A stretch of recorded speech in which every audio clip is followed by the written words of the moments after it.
sangat begini. Jadi satu inspirasi itu bagaimana kita supaya bersikap lebih buruk terhadap lingkungan ini. Terima kasih Bu, ini dengan Renova ya. Tadi sudah disampaikan oleh siapa? Salah satu tokoh yang penting dalam teori yang membicarakan trauma ini Ibu September. Dan lingkungan kita mengalami trauma sekarang, khususnya di Taman Raya. Bagaimana menghubungkan iman dengan alam? Bagaimana menghubungkan spiritualitas dengan kehidupan ekologi kita yang semakin rusak. Oleh karena itu jawabannya dan inspirasi nanti itu akan kita dengarkan dari narasumber kita Ibu Prof ya. Dan untuk tidak berpanjang lebar, langsung saja Bu Prof, apa dan bagaimana gereja dan bagaimana kita menyikapi ekoteologi yang memang kita butuhkan pada masa ini. Silakan Ibu Prof. Kami serahkan waktu milik Ibu Prof. Selamat siang, teman dan yang sekalian. Ini saya sambil menunggu materi saya ada di layar. Amang Preses dan juga Amang. Kalau di sini panggil pendeta jemaat apa ya? Saya bukan bapak yang pasti udah awalnya. Tapi saya sangat dekat dengan bukan hanya dengan HKBP, tetapi dengan semua. Kalau saya menyanyi lagu kesayangan ponakan saya nanti pada bingung. Batman awal.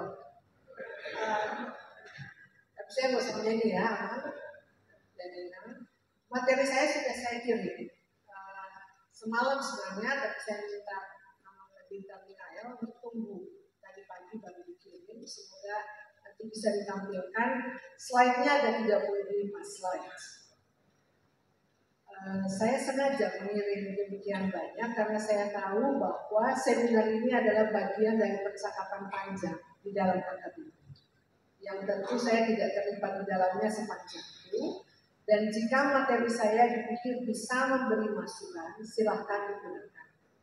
Tapi tolong dalam konteks akademis, mohon diingat bahwa yang menghasilkan itu adalah saya supaya saya bisa bertanggung jawab. Saya membahas sesuai permintaan dalam konteks Danau Toba. Tahukah Ibu Bapak sekalian, saya mungkin baru 2 atau 3 kali ke Danau Toba. Yang pertama tahun berapa ya? 93 kalau tidak salah. Waktu itu saya sedang praktik, saya masih mahasiswi di S1 STT Jakarta, lalu saya praktik yang disebut Kolegium Pastorale menjelang tahun terakhir lulus di Lok Semawi. Dari sana karena pendetanya berterima kasih saya melaksanakan tugas dengan sangat baik, maka hadiahnya jalan-jalan ke Danau Toba. Jadi ingatan pertama saya dan sampai sekarang tentang Danau Toba adalah pengalaman tahun 93. Jadi Bu Bapak yang sangat akrab pasti tahu bahwa pengalaman 93 itu sudah tidak ada lagi di Danau Toba. Lalu saya datang kedua kali, saya waktu itu masih aktif di Persekutuan Ina HKBP Menteng. Lalu saya diundang menjadi pembicara, seingat saya pertemuan raya wanita HKBP di PA Raja.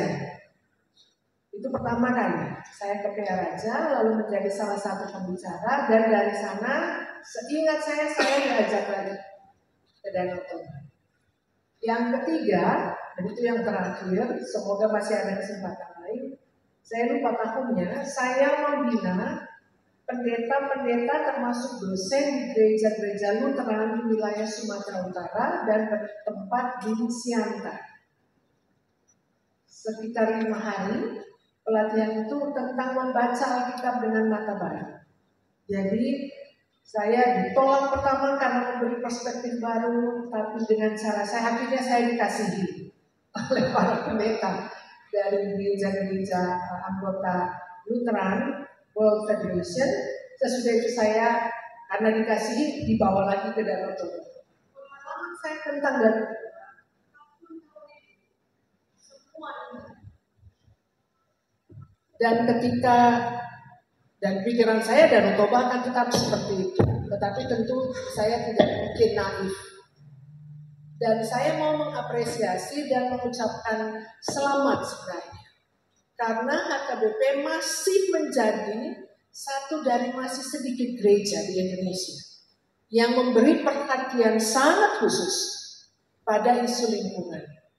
Jadi saya berharap bahwa bukan hanya karena Danau Toba, tapi pengalaman tentang Danau Toba menjadi jiwa dari perjuangan HKBP melaksanakan dan mewujudkan suara imannya. Bukan hanya suara profetis, suara imannya bahwa pengalaman ini tidak boleh terulang lagi. Jadi kalau menutup perusahaan itu adalah bagian dari suara iman, saya kira gereja-gereja lain harusnya mendapat teladan dari perjuangan gereja ini. Apa itu perspektif teologis, ekoteologis, dan ekonomi kehidupan? Jadi slide ini, Bapak, kalau nanti dilihat adalah cara saya memperlihatkan semacam ensiklopedis. Tapi saya sudah dasarkan pada riset. Sebenarnya riset terbaru saya, tapi saya belum siap share. Karena saya baru akan melakukannya, saya mendapat award untuk fellow di Münster University, tapi baru September. Itu tentang ekoteologi juga dan agama-agama. Nah itu saya tidak boleh share dulu, karena saya bertanggung jawab pada kontrak kerja itu. Sekarang yang saya bagi, boleh slide berikutnya. Saya mengajak kita untuk melihat bahwa kalau kita bicara, dan HKBP bicara sangat spesifik tentang pengalaman berhadapan dengan sebuah korporasi, tapi kalau kita tempatkan pada lingkungan yang lebih besar, setidaknya ada 3 masalah. Pertama, kedua, saya kira sudah biasa dibahas.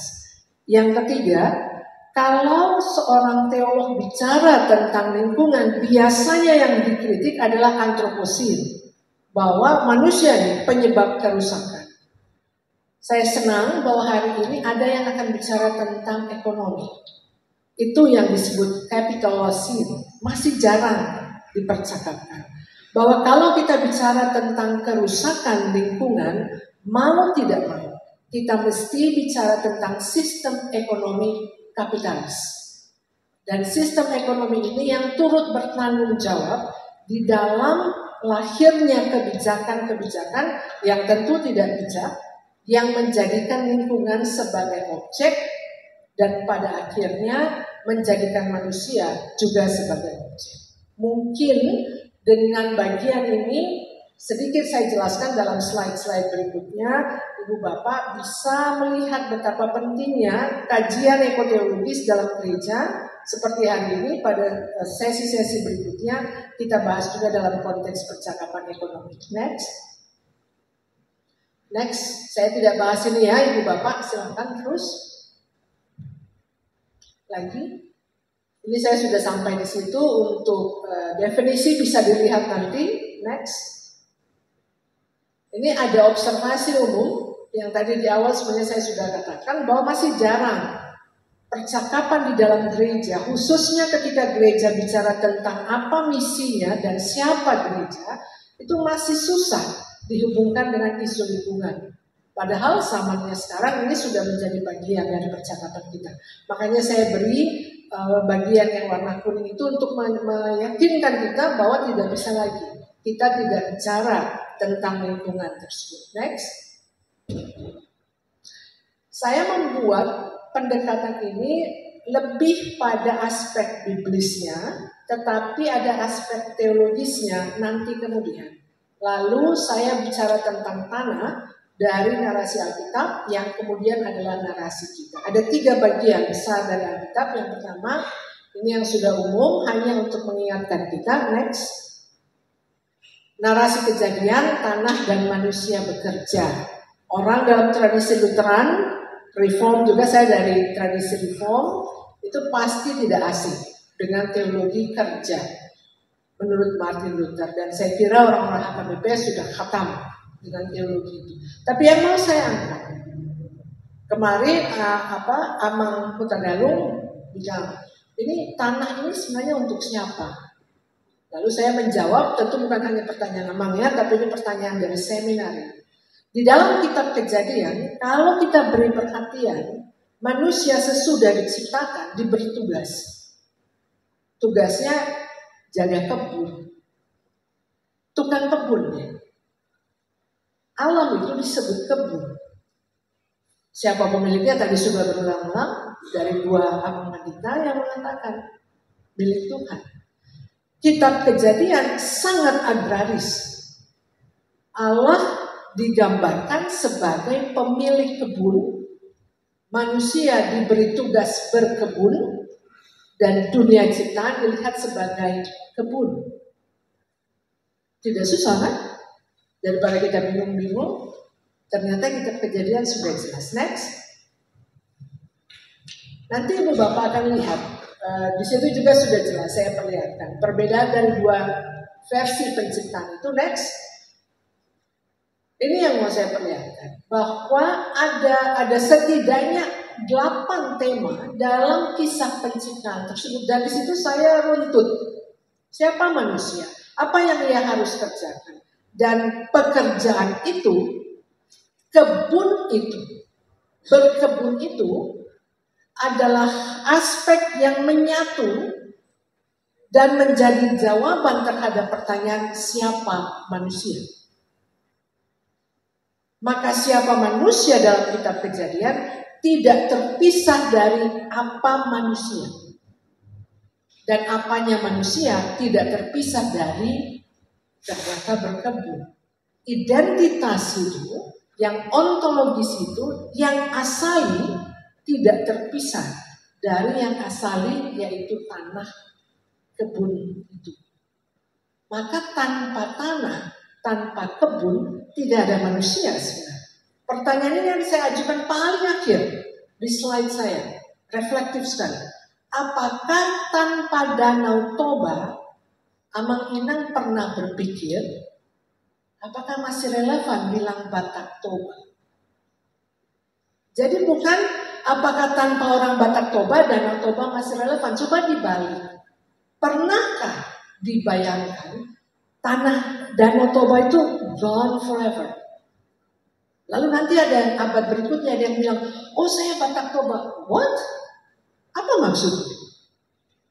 Jadi bukan soal tutup TPL menurut saya.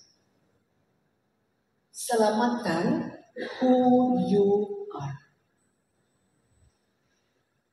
Selamatkan identitas itu. Dan Danau Toba adalah dimensi yang paling integral dari menjadi Batak Toba. Jadi bukan soal lingkungan hidup lagi. Ini soal who you are sebagai manusia yang terhisap di dalam danau milik Allah. Jadi bukan lagi orang Batak Toba yang melihat Danau Toba, tapi Danau Toba yang melihat orang Batak yang mengatakan imajinasi, tanpa saya mereka nggak ada. Maka bukankah menjadi tugas gereja untuk mengatakan Danau Toba tidak boleh hilang. Once Danau Toba gone, we are all gone. We are all disappear. Tentu nggak ada yang next.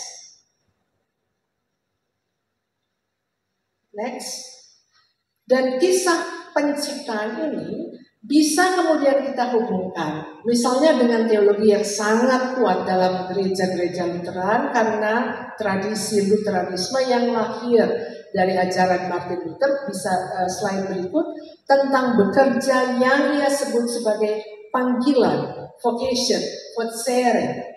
Votsere itu sebenarnya panggilan tapi juga merujuk pada yang didengar, suara. Jadi kalau menurut Martin Luther setiap pekerjaan adalah panggilan Tuhan, maka suara yang Ibu Bapak dengar, suara-suara penderitaan akibat Danau Toba menjadi makin rusak, adalah suara Tuhan memanggil.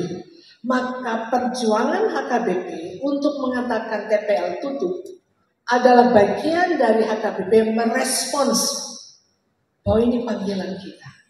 Kenapa? Karena menurut saya HKBP mesti bilang, this is who we are. Dan siapa kita, kalau orang mau cari jejak-jejaknya, ada pada Danau Toba. Apa yang Ibu Bapak tidak lakukan untuk Danau Toba, berarti Ibu Bapak tidak lakukan untuk Allah. Implikasinya sekarang dan masa depan. Itu saja. That's so simple, Ibu Bapak. Tidak banyak teori. Itu saja. Kenapa? Karena menurut Martin Luther, setiap pekerjaan memiliki nilai spiritual. Maka kenapa orang Kristen harus bekerja? Kita adalah manusia yang bekerja, tapi bukan pada prinsip kapitalis. Kita mesti bekerja karena melalui kerja kita beribadah pada Allah. Itu ora et labora. Ini bedanya. Maka kalau kerusakan di Danau Toba membuat orang tidak bisa bekerja, kita mengambil, kita merenggut kemanusiaan mereka. Karena iman kita mengatakan, we are human beings because we work. Kita bekerja karena kita manusia maka kita mesti bekerja. Kalau itu tidak terjadi, tugas HKBP untuk mengatakan kembalikan kemanusiaan masyarakat yang kehilangan sumber pekerjaannya akibat kehadiran sebuah korporasi yang dengan prinsip bekerjanya melanggar iman kita. Saya kira HKBP sudah sekian lama dan akan semakin berani. Next, saya sudah harus selesai nih Bapak, narasi imamat. Saya ngambil bagaimana relasi kita dengan tanah. Imamat itu adalah kitab yang mengatur segala sesuatu, sangat letterleh, sangat detail, hukum kekudusan. Dan kalau kita mau cari tahu bagaimana sebenarnya hubungan kita dengan tanah, hubungan Ibu Bapak dengan Danau Toba, hubungannya kekudusan. Persis di dalam kitab Imamat ini, Tuhan mengatakan kepada umat Israel, tanah jangan dijual mutlak karena akulah pemilik tanah itu, sedangkan kamu pendatang dan warga asing yang menumpang. Hendaklah kamu kudus, sebab aku Tuhan Allahmu kudus. 19:25. Ketika Allah mengatakan hendaklah kamu kudus, nextnya adalah kamu penumpang. Dan kalau kamu ada di tanah ini, perlihatkanlah bahwa kamu kudus dan tanah ini kudus. Karena aku pemiliknya adalah kudus. Mau dibawa untuk Danau Toba? Boleh. Jadi bukan hanya soal relasi seperti biasa. Bumi dan seluruh ciptaan Tuhan ini, termasuk yang non-manusia, adalah representasi kekudusan Allah. Maka teologi, ekoteologi Katolik, itu sifatnya sakramental. Ekoteologi Protestan seperti HKBP sifatnya covenantal, perjanjian. Ini saya buat dengan memakai dua perspektif. Tanda kekudusan Allah, dan karena itu kita mesti memastikan bahwa bumi terus menjadi tanda kekudusan Allah. Next, saya sudah akan selesai walaupun sama moderator masih diam-diam, saya sudah tahu dulu ya Bang. Bisa terus lagi untuk yang terakhir.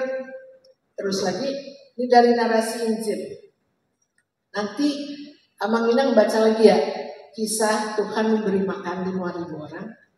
Di sini saya sudah berikan cukup detail apa yang saya sebut sebagai economy of enough, ekonomi cukup. Nanti akan bicara ekonomi restoratif.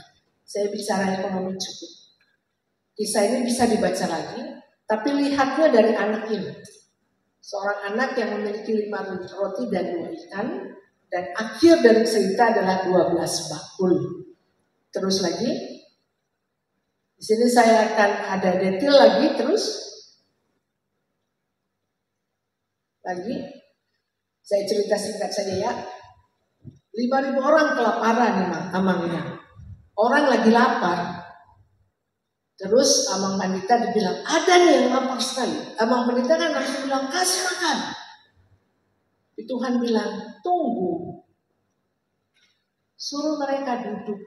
Bisa tidak dibayarkan? Sederhananya prinsip Tuhan. Kalau 5.000 orang kelaparan, kita bagi makan, bisa ada yang mati ya kan? Betul kan? Lapar. Orang kehilangan nalar, Ayo cepat makan. Tuhan Yesus bilang apa? Suruh mereka duduk. Disuruh duduk berkelompok. Kenapa? Supaya rasa laparnya, marahnya yang tadinya sudah gak bisa ditahan turun. Duduk. Kenapa harus duduk? Supaya daya kekuatan untuk berkelahi merampas makanan itu dihilangkan. Dan kenapa harus duduk? Supaya dikenal siapa orang yang di sekitar mereka. Itu cara Tuhan membangun rasa percaya dan rasa aman. Dan kenapa kita selalu berpikir orang-orang itu tidak punya makanan? Siapa yang membuat kita berpikir begitu? Mungkin karena konteks atau konsep ochlos. Dalam Injil ochlos itu orang banyak. Orang miskin, buruh, tidak punya makanan. Itu anggapan kita. Tapi begitu Tuhan menyuruh mereka duduk. Sekarang saya tanya, kok bisa ada anak yang bawa 5 roti dan 2 ekor ikan? Kalau HKBP kumpul di proklamasi, berapa tadi targetnya 2.000-an orang? Coba cek tasnya para Inang dan Amang. Pasti ada isinya. Ada yang bawa permen, ada yang bawa roti, ya kan? Bisa tidak kita berpikir begitu? Bahwa anak ini pasti nih ada keluarganya, pasti ada yang bawa makanan. Tuhan percaya itu, bahwa bahkan orang yang disebut miskin punya sesuatu untuk dibagi. Itu sistem ekonomi. Pertama, trust. Kita tidak mungkin diberi pinjaman oleh bank kalau bank tidak percaya pada kita dan sebaliknya. Itu sistem ekonomi paling dasar. Tanya seluruh ekonomi di seluruh dunia ini, trust. Selain trust apa? Aman untuk berinvestasi. Ada di Injil Yohanes, Ibu Bapak. Tuhan membangun itu pertama, lalu kita bisa membayangkan, oh iya ya, orang berbagi. Sama moderator, saya punya nasi sedikit, kasih sedikit. Langsung dibagi dan seterusnya. Akhirnya cukup. Tuhan menghasilkan mujizat itu dengan memperlihatkan kepada kita bahwa Tuhan bukan tukang sulap. Jangan perlakukan Tuhan sebagai tukang sulap. Tetapi Tuhan hadir dan memungkinkan semua sumber itu cukup. Next. Maka ketika ditanya apa mujizat itu? 12 bakul. Dari mana hitungannya? 1 anak, 5 roti, 2 ikan sama dengan 12 bakul. Hitung sendiri, itu bukan hitungan matematis. Hitungan iman. Karena Tuhan menghasilkan prinsip ekonomi Kristiani. Trust, berbagi, aman. Dan semua berubah. Semua menjadi cukup. Maka cukup bukan lagi sesuatu yang relatif. Tetapi cukup adalah alat ukur untuk memastikan semua dapat. Semua tercukupkan. Next. Terus lagi. Ya kan, Amang Inang banyak yang saya berikan. Terus, karena saya percaya ini pasti ada yang mau baca sesudah saya. Terus lagi, saya sudah mau yang paling akhir. Silakan terus. Nah ini, sebelumnya. Kenapa kita harus mengasihi bumi? Sally McFay mengatakan bahwa alam adalah sang miskin yang baru. Sesama kita. Maka kita bisa extend perintah untuk mengasihi Allah dan sesama kita manusia adalah perintah untuk kembali mengasihi Allah melalui ciptaannya, yaitu alam. Maka kita semua saling bergantung, Ibu Bapak. Dan yang paling terakhir, ini masih banyak, berikanlah kami pada hari ini makanan kami yang secukupnya. Itu doa saya, agar semua orang di sekitar Danau Toba yang mengalami efek langsung ketika mereka tidak bisa menyiapkan makanan minuman yang cukup. Ketika mereka berdoa Bapa kami, mereka ingat 2 ini. Simbol perjamuan dan makanan yang cukup. Itu tugas HKBP dan tugas kita semua. Sehingga setiap warga bangsa ini akan mengatakan, berikanlah kami pada hari ini makanan kami yang secukupnya. Dan ampunilah kami akan kesalahan kami, seperti kami mengampuni orang yang bersalah kepada kami. Jenderal Simatupang mengatakan, ini adalah hutang kita. Kita adalah orang yang berhutang. Maka doa kami mengingatkan kita, ampunilah kami akan hutang kami, seperti kami mengampuni orang yang berhutang kepada kita. Selamat berhutang pada Allah Sang Kudus yang menitipkan bumi ini pada kita dan menitipkan kita pada bumi. Amin.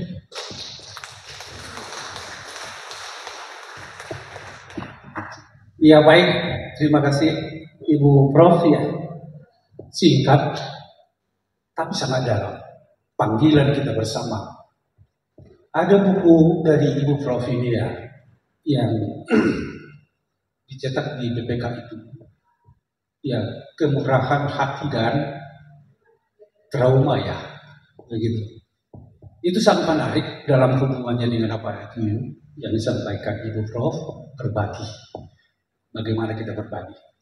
Oleh karena itu, Amang, Inang, teman-teman semuanya, karena waktu Ibu Prof ini sangat terbatas, saya pikir kita langsung saja buka diskusi tanya jawab. Kalau boleh nanti ini berakhir sampai jam 14.30. Jadi waktu diskusi kita masih ada 10 menit. Nanti kita lihat kalau masih perlu kita tanya Bapak Ketua nanti apakah mau diperkenalkan. Oleh karena itu kita buka satu termin pertama. Pendeta Pak Buturi Sitompul. Ya. Ya masih ada dari kita dari luar. Ya, Pendeta Sumurung. Ya, Amang Pendeta Sumurung Samosir. Satu lagi kalau ada, Nanjol. Siapa? Ya, tujuh tangan saja supaya nanti kita jelasin. Oke, Amang, karena saya terbatas mengenal nama, boleh nanti Amang ya yang di tengah nih, ya. Oke, jadi kami persilahkan kalau boleh Amang pertanyaannya singkat saja, jangan menjelaskan, tapi apa yang mau ditanyakan. Kami persilakan pertama Pendeta Pamuturi. Silakan Amang. Terima kasih untuk Ibu Profesor.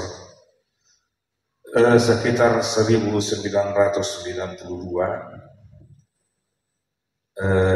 ada satu lagu tentang ekologi tadi yang kami gaungkan sambil berjalan menelusuri desa-desa yang hutannya segera dibabat oleh Indorayon.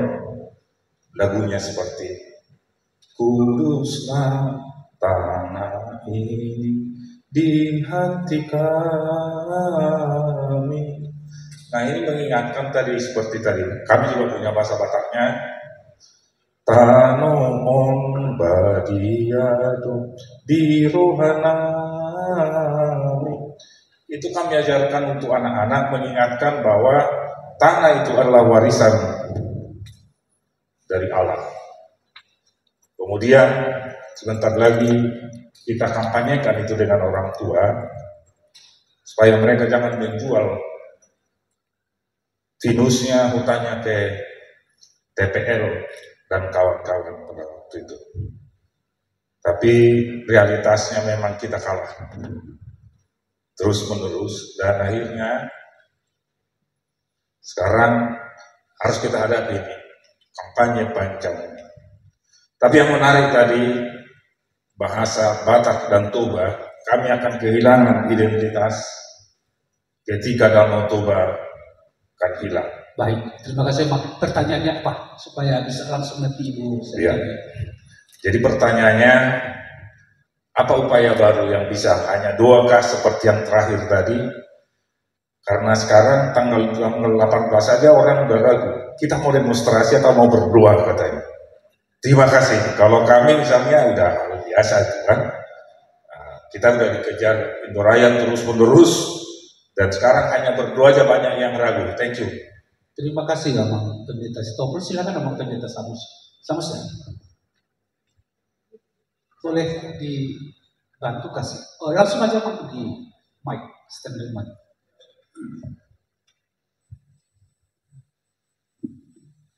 Terima kasih untuk penjelasan teologis yang sangat bermakna saya pikir dari Ibu Profesor.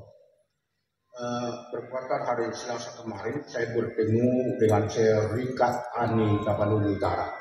Mereka melakukan kongres. Saya masih ingat kita mengajarkan dulu kalau orang lapar jangan kasih roti tapi kasihlah anjing. Pertanyaan secara teologis bagaimana kita menjawab sekarang? Ketika mereka sudah tahu bertani, tapi tanah mereka sudah dirampok oleh TPN.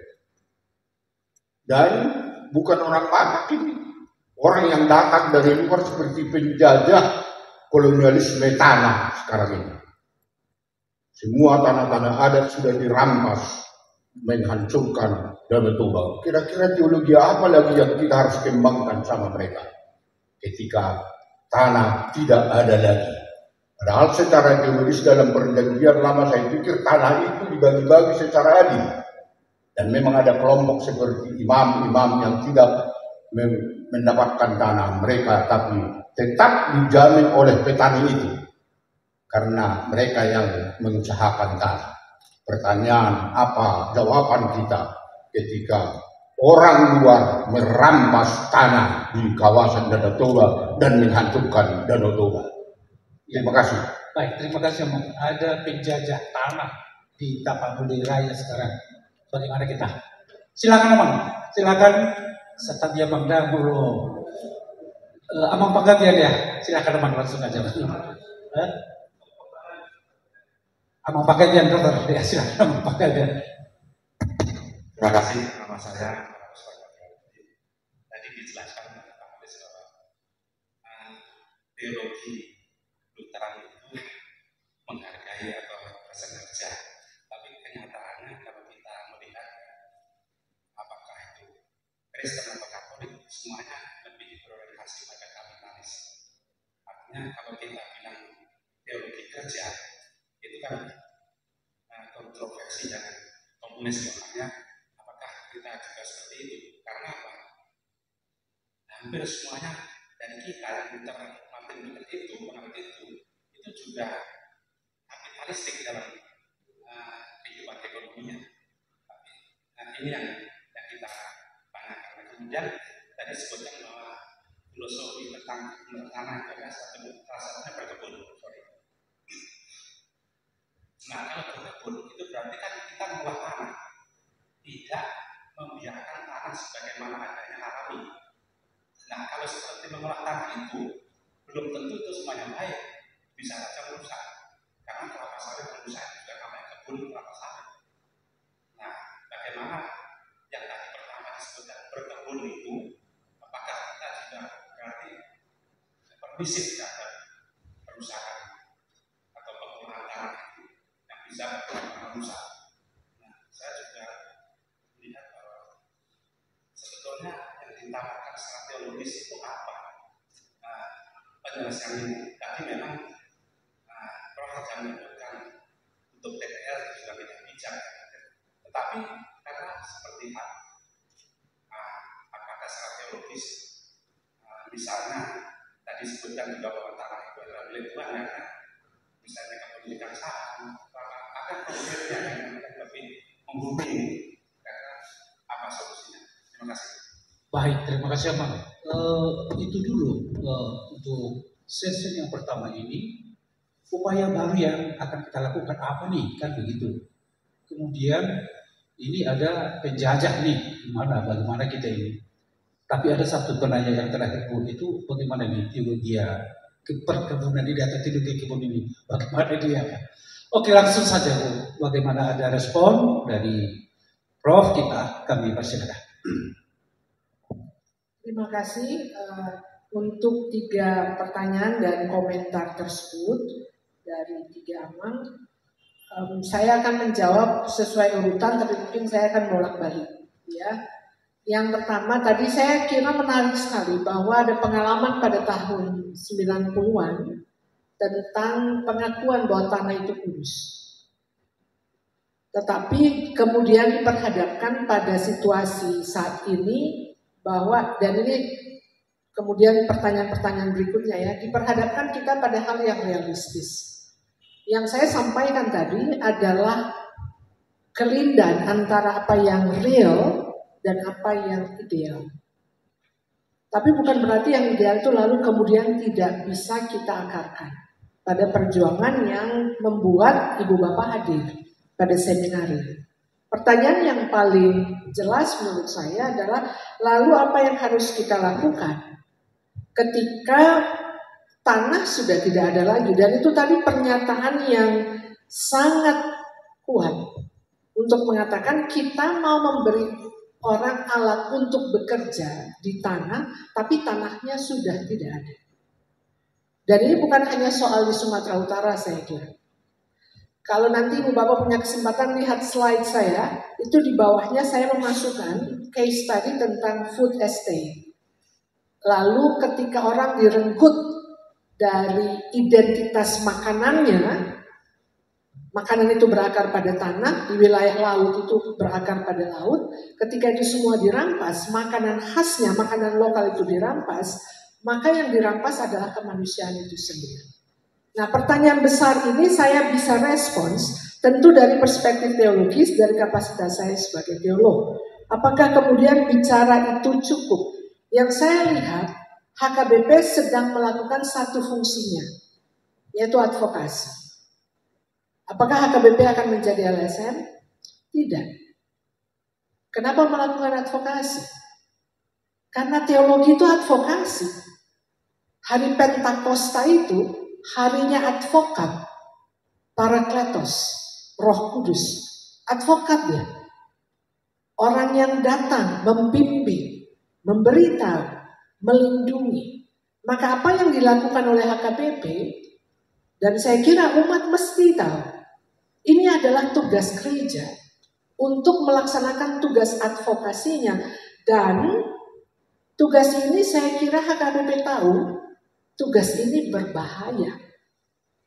Bukan cuma berisiko, berbahaya. Bicara soal lingkungan dan keadilan ekologis, itu akan bersinggungan dengan keadilan sosial ekonomi, akan bersinggungan dengan keadilan jurisdiksi. Politik dia. Tadi ada Bapak yang bilang, ini kita sudah tahu waktu masa Indorayon. Maka perjuangan ini menurut saya bukan hal yang remeh-temeh. Pilihan untuk mengambil dan menentukan Tugu Proklamasi, saya tidak tahu apa alasannya, tadi sudah supaya dekat dengan 17 Agustus. Tapi menurut saya, itu adalah pilihan teologis publik politis. Maka umat mesti datang. Apa tindakan yang paling menakutkan secara politik, Ibu Bapak? Praying. Berdoa, itu tindakan yang paling menakutkan. Bukan berteriak-berteriak. Karena orang yang berdoa adalah orang yang tersungkur dan siap. Apapun yang terjadi. I pray to you, oh God. Dan kalau itu dilakukan di proklamasi, Tugu Proklamasi, kebetulan dekat dengan kampus di mana saya ada, itu tindakan teologi publik yang paling keras dari HKBP. Danau Toba dibawa ke proklamasi. Can you imagine that? Jangan anggap remeh. Sesuatu yang tampak biasa. Doa itu dibawa ke ruang publik. Yang berdoa HKBP, tapi seluruh alam ikut berdoa. Maka bukan berdoa untuk alam. Berdoa bersama alam. Dan Allah persis ada di situ. Maka ajak umat berdoa di proklamasi, berdoa jauh dari proklamasi, tapi momentum itu dipakai sebagai tanda untuk menyatakan bahwa kita ada di sini. Lalu ada pertanyaan tadi, apakah mengolah tanah itu bukan justru bertolak belakang dengan prinsip untuk memelihara? Bisa ya, bisa tidak. Kenapa saya bawa kitab Imamat? Karena kitab Imamat mengatur daur, hidup, durasi penggunaan tanah. Ada hari Sabat, hari istirahat tanah. Kenapa ada tahun Yobel? Itu untuk mengingatkan bahwa bahkan orang yang tidak punya tanah harus punya hak atas tanah itu.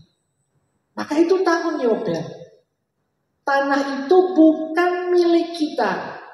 Maka akan aneh di seluruh Indonesia ini kalau HKBP bilang, hei, tanah Indonesia ini bukan milik Indonesia. Ada kan sekarang tanah warisan, tanah hak milik yang tidak dipakai katanya akan diambil alih. Itu bukan prinsip dalam Alkitab. Maka prinsip dalam Alkitab itu menakutkan, Ibu Bapak, tentang kepemilikan.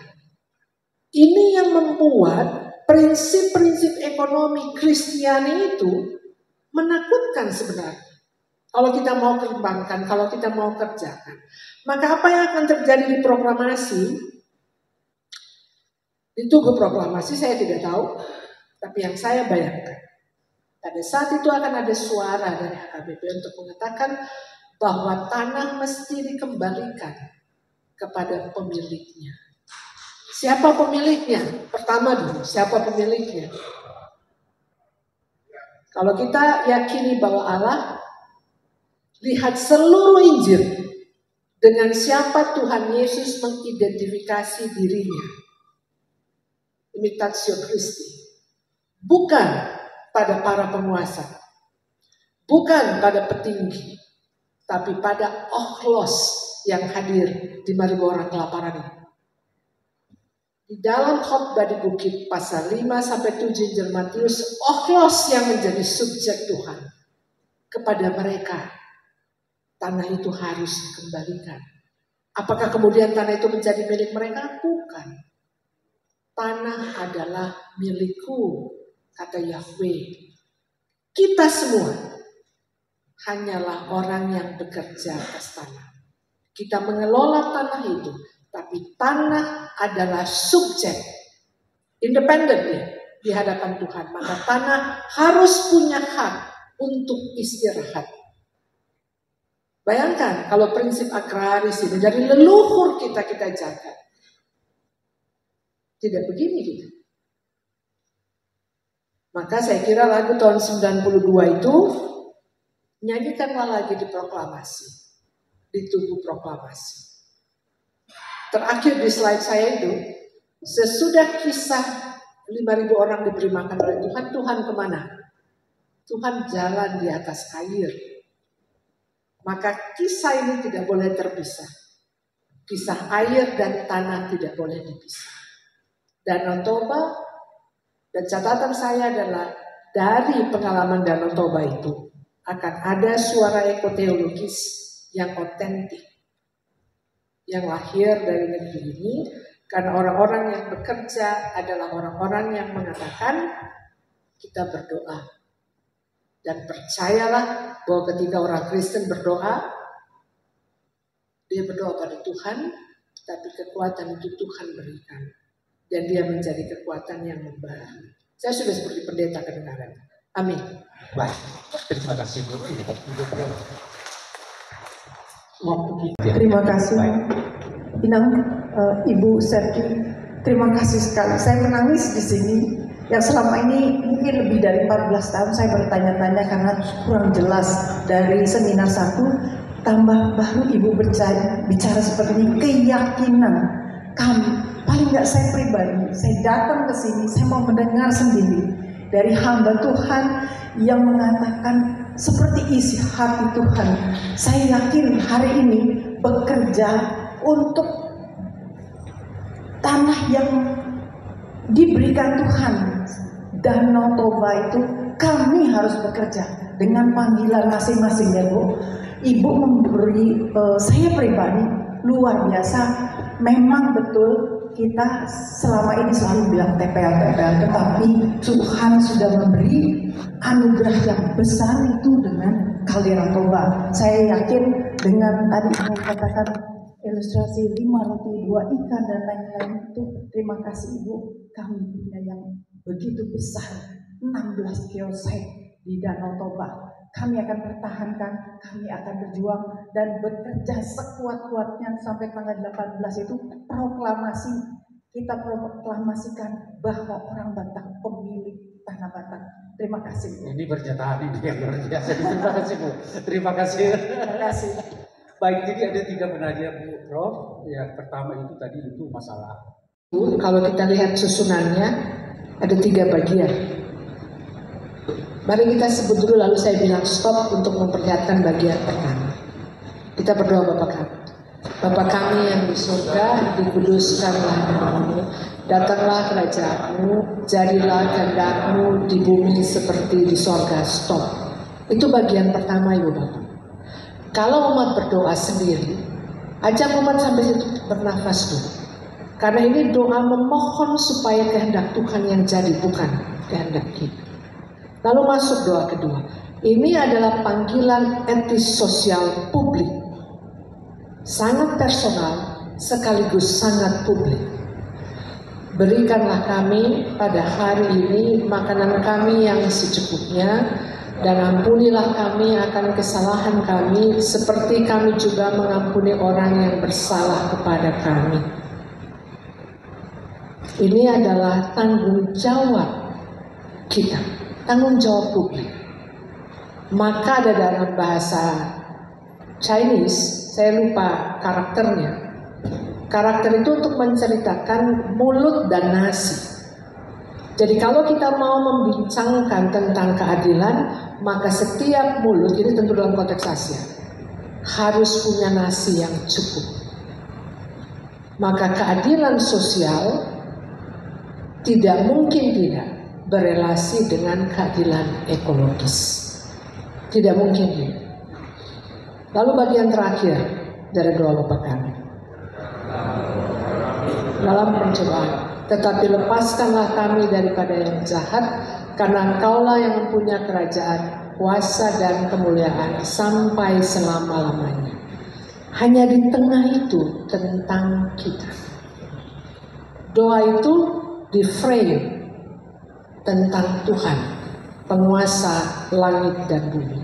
Dan doa itu selalu, May your will be done on earth as it is in heaven. Selamat berdoa Bapak kami. Itu basis spiritualitas itu. 24. Selanjutnya Bapak Dr. Supardi Marbun SHMHum. Ini panjangnya CNEC QCRO. Mungkin Bapak Supardi yang akan menjelaskan. Bapak ini lahir di Tarutung, Tapanuli Utara. Saya juga lahir di Tarutung, Pak. Jadi kita orang Toronto, sama dengan Situa Jamper Silitonga di Tarutung juga. Dan Bapak Supardi Marbun, pendidikan terakhir adalah doktoral ya, S3 doktoral dari Universitas Jayabaya di bidang ilmu hukum. Mengenai pendidikan non formal itu bisa kita simak dari tayangan. Dan jabatan terakhir dari Bapak Supardi Marbun sebagai konsultan ahli hukum pertanahan pada PT Asuransi Jiwa IFG atau AFG Life. Jadi kami juga akan panggil moderator yang akan mendampingi narasumber kita pada hari ini, yaitu Bapak Astro. Tunggu sebentar ya.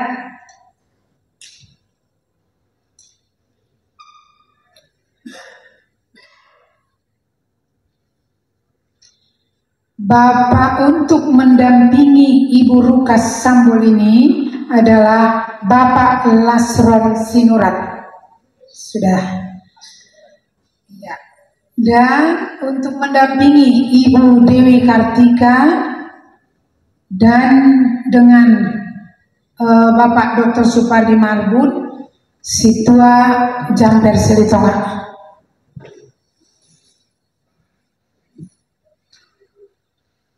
Bapak Bima belum ya? Oke.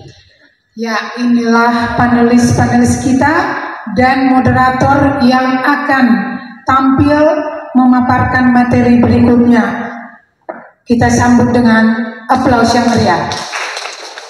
Ya, kepada para panelis dan moderator kami persilahkan.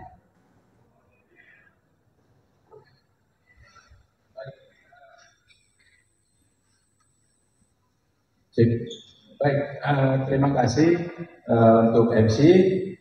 Tidak akan berlama-lama, kita akan berikan waktu 20 menit bagi Kak Ruka Sombolinggi, Sekjen Aliansi Masyarakat Adat Nusantara periode 2022-2027. Waktu dan tempat kami persilahkan dan mohon kepada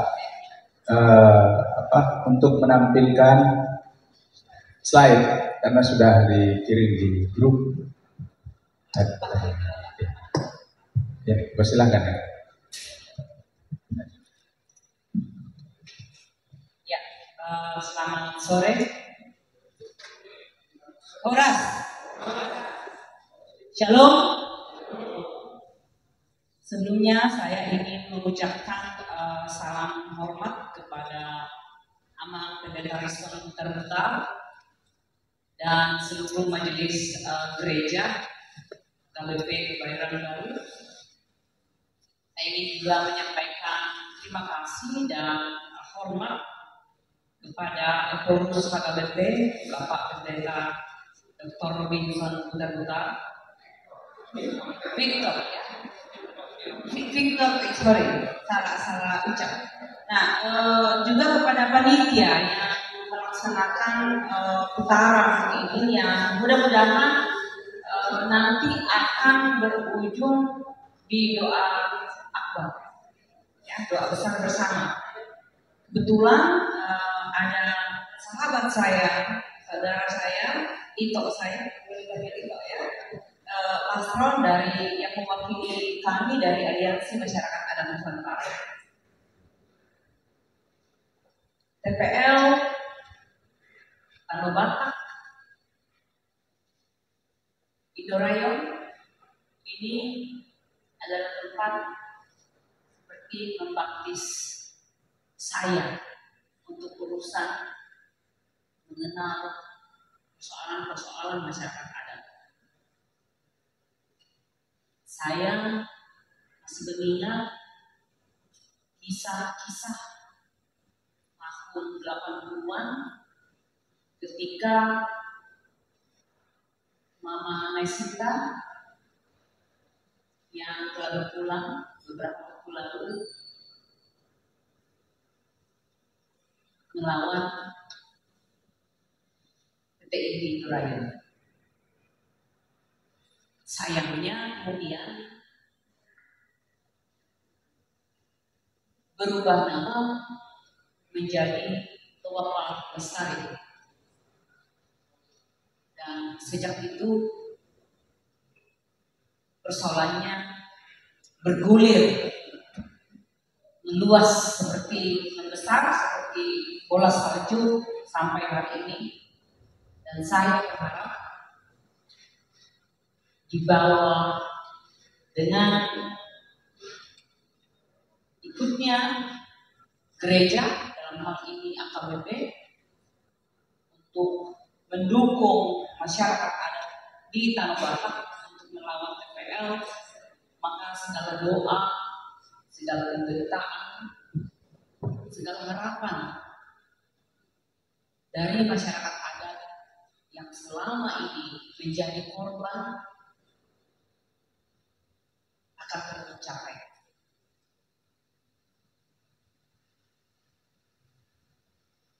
Saya orang Toraja dan bagi kami tanah itu adalah bukan hanya tanggung jawab tapi juga identitas.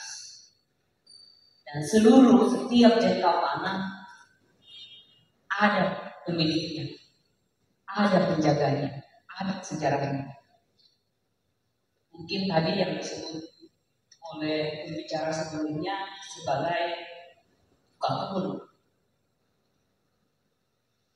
Sehingga merampas tanah itu adalah persoalan yang sangat besar.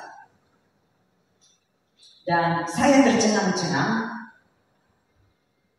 ketika saya baru bergabung dengan Aman 20 tahun yang lalu lebih, tiba-tiba mendengar ada perusahaan yang bisa mengambil tanah 150.000 hektar. Kok bisa? Dan itu katanya tanah adat pula. Kalau di kampung saya itu paling pasti nelayan. Dan di dalam tahun-tahun sampai hari ini persoalannya tidak pernah berhenti.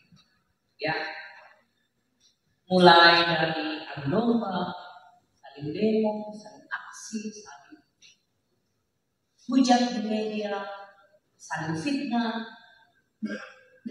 kriminalisasi, pemukulan, saling pukul. Jadi menurut saya orang Batak ini menjadi seperti domba yang memang diadu.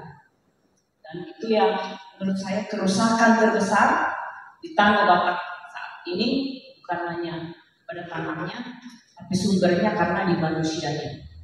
Saya pikir ini pekerjaan kita bersama. Nah, saya ingin kemarin ketika bicara dengan Bapak Leo, Bapak terima kasih banyak. Saya mendapat panduan untuk tidak lagi bicara tentang masalah-masalah besar, tapi bicara tentang apa yang terjadi ketika kita telah berhasil menutup TPL. Dan saya sangat bahagia karena diminta untuk berbicara tentang itu, karena justru ini yang selalu menjadi harapan kami selama ini. Perjuangan atas tanah leluhur bukan perjuangan supaya tanah kita ambil dan kita bisa jual lagi, tapi tanah kita bisa jaga, kita bisa kelola, dan kita bisa wariskan dengan kondisi yang lebih baik kepada generasi sebelumnya, sama seperti kita mewarisinya mulai dari leluhur kita sampai dari orang tua kita. Nah, slide berikut saya hanya akan langsung pada tadi permintaan kepada saya apa yang akan dilakukan. Slide berikutnya aja. Oke, sebentar. Saya cek dulu di HP saya ini. Oke, ya. Sebelum lanjut, nama saya Rika Sumuligi, saya Waktu Raja, saya Sekjen Aman. Kemarin saya sampaikan ke Pak Ketua, nggak apa-apa, perkenalkan saja sebagai Sekjen Aman, karena hidup saya hanya itu saat ini, tidak ada hidup yang lain-lain. Dan kebetulan juga karena saya Sekjen Aman, saya juga dipercaya sebagai anggota Komisi Lingkungan Hidup, Keadilan Ekologis, dan Masyarakat Adat. Untuk pendidikan saya sarjana pertanian, lalu kemudian S2 saya sarjana politik, dan sekarang saya masih sekolah lagi, mudah-mudahan beberapa tahun lagi bisa menjadi pengacara. Setelah pensiun dari Aman, ya, tahun 2027 saya pensiun dari Aman. Nah, bisa lanjut ke slide berikut. Tadi pertanyaannya adalah saya ingin memperlihatkan bahwa tidak perlu jauh-jauh ke seluruh Nusantara. Aman anggotanya 2.645 komunitas masyarakat adat, sekitar 20 juta orang, dan banyak yang kami kerjakan selain melakukan advokasi kebijakan untuk pengakuan negara, tapi di kampung ada banyak yang sedang dilakukan, termasuk banyak inisiatif, banyak hal yang sudah kita kerjakan di Tanah Batak. Ya, dan saya ingin langsung masuk ke apa yang terjadi di Aik Godang Tornauli. Lanjut, next. Next. Lanjut. Ya. Jadi Godang Tornauli ini mereka sudah melakukan pemetaan wilayah adat. Pemetaan wilayah adat penting, kenapa? Karena kita bisa tahu tanah leluhur kita yang diwariskan kepada kita, batasnya di mana, isinya apa saja,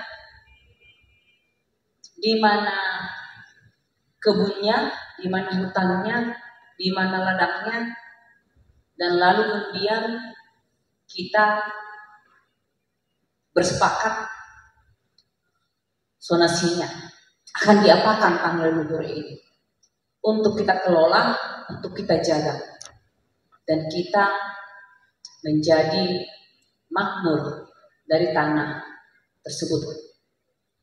Tapi yang penting, menjadi sangat penting adalah kepastian hukum.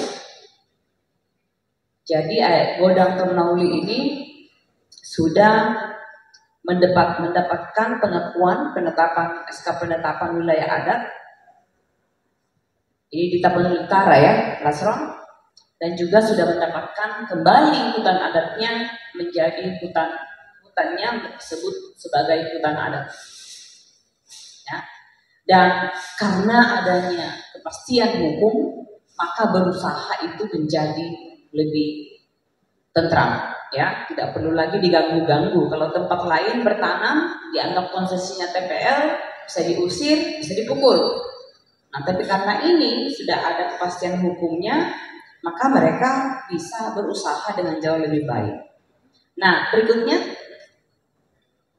ini adalah hasil dari pemetaan wilayah adat dari Godang Tornauli. Nanti bisa kita lihat masing-masing ya. Dari termasuk sampai hutan adatnya. Berikutnya, ini adalah bukti pengakuan pengembalian hutan adat Godang Tornauli kepada mereka. Ini adalah SK Menteri tentang hutan adat. Nah, selanjutnya apa yang terjadi di Godang? Lanjut, usaha masyarakat adat. Godang Tornauli ini ada kelompok usaha masyarakat adat di sana yang menjadi bagian dari 119 kelompok usaha masyarakat adat milik aman di seluruh Nusantara, milik masyarakat adat. Yang juga menjadi bagian dari, jadi kalau di kampung kelompok-kelompoknya namanya kelompok usaha masyarakat adat atau KUMA. Dan beberapa KUMA berkumpul menjadi badan usaha masyarakat adat atau BUMA. Dan di Aman saat ini kami punya yang sehat, yang aktif itu adalah 54 badan usaha. Termasuk yang ada di Tanah Batak sekarang. Dan di nasional kami sudah punya pusatnya, namanya Genus Cafe Boutique, ada di Bogor. Kalau kebetulan Amang dan Inang ke Bogor, silahkan berkunjung ke Genus Gerai Nusantara.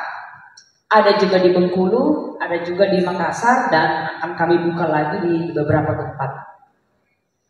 Kami juga sudah memiliki produk yang disebut sebagai Nusantara Indigenous Coffee, kopi masyarakat adat. Kopi yang tumbuh di tanah adat, dipiara sesuai dengan cara-cara leluhur yang bersahabat dengan alam, dan dipanen, dan lalu hasilnya dibagi bersama-sama, bukan dikuasai oleh individu-individu. Next, sebentar di Godang Tornauli ini ada kerajinan tenun. Ya, kami setiap beberapa bulan sekali selalu mendapat pasokan dari mereka. Juga ada kerajinan keranjang, dan ini juga membuat alat musik. Ya, ini adalah di depan kita ini adalah langkah-langkah bagaimana BUMA itu bisa didirikan. Ya, jadi kalau nanti misalnya seluruh Tanah Batak ini sudah kita rebut kembali, maka sebenarnya ada banyak sekali acuan yang sudah bisa kita lakukan. Ya, di seluruh Indonesia sudah banyak terjadi. Berikutnya, saya ingin menunjukkan bahwa di wilayah adat sesungguhnya kekayaan ada banyak. Tetapi kita selalu ditutupi dengan seolah-olah yang disebut dengan yang punya potensi ekonomi adalah yang ditanam seperti eukaliptus atau tambang, dan itu hanya bisa dilakukan oleh perusahaan. Dan Aek Godang Tornauli menunjukkan bahwa itu tidak benar, karena mereka pun bisa mengusahakan sendiri. Lanjut, di seluruh Indonesia kami banyak sekali menghitung potensi-potensi yang ada di wilayah adat.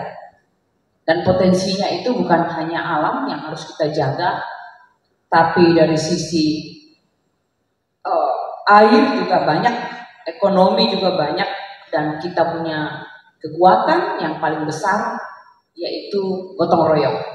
Ya. Lanjut, pada tahun 2018 kami sudah melakukan banyak sekali valuasi ekonomi, menghitung nilai yang ada di wilayah adat. Lanjut, saya ingin melihatkan satu contoh, yaitu ini di Papua, yang menunjukkan bahwa kekayaan alam yang ada di wilayah adat itu besar sekali. Dan untuk mengelola ini, kita tidak perlu perusahaan besar. Masyarakat bisa melakukan sendiri. Kemudian yang juga harus dilakukan, dan harus dilakukan juga di Tanah Batak, selanjutnya selain berusaha seperti di Aek Godang tadi, Tanah Batak menurut saya punya potensi yang luar biasa, yaitu kemenyan. Tidak ada tempat lain di Indonesia yang seperti Tanah Batak punya kemenyan. Di Aman saja, setiap beberapa bulan sekali kami harus mengirim kemenyan dari Tanah Batak ke komunitas-komunitas masyarakat adat anggota Aman, khususnya yang ada di Banten Kidul, karena mereka gunakan dalam upacara. Dan itu mahal sekali. Saya pikir kalau kita menjadi petani kemenyan, saya rasa penghasilannya pasti lebih besar dari gaji karyawan harian TPR.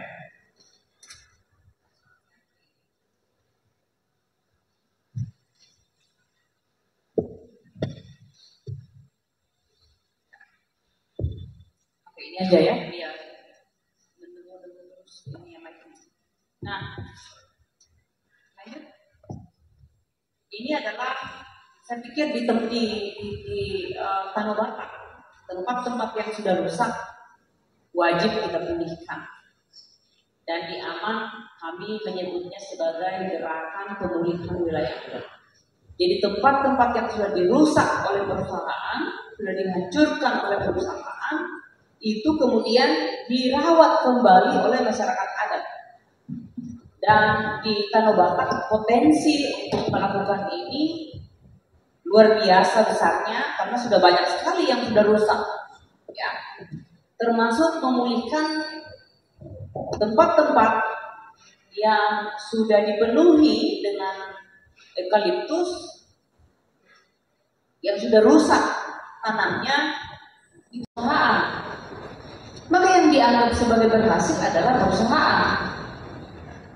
Anak-anak muda inilah kalau tidak kuat yang justru bisa membawa pulang bulldozer ke kampungnya.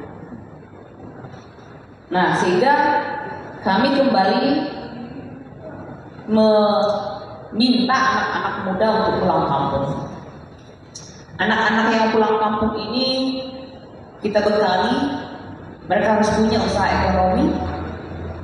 Mereka bisa bekerja sama dengan orang tua dan anak muda dan ibu-ibunya untuk membuat sekolah-sekolah adat, dan secara langsung sesungguhnya ini mengurangi beban di kota. tekanan terhadap kota menjadi besar, dan dengan demikian sesungguhnya kita bisa memperbanyak sentra-sentra pusat-pusat produksi pangan di kampung-kampung.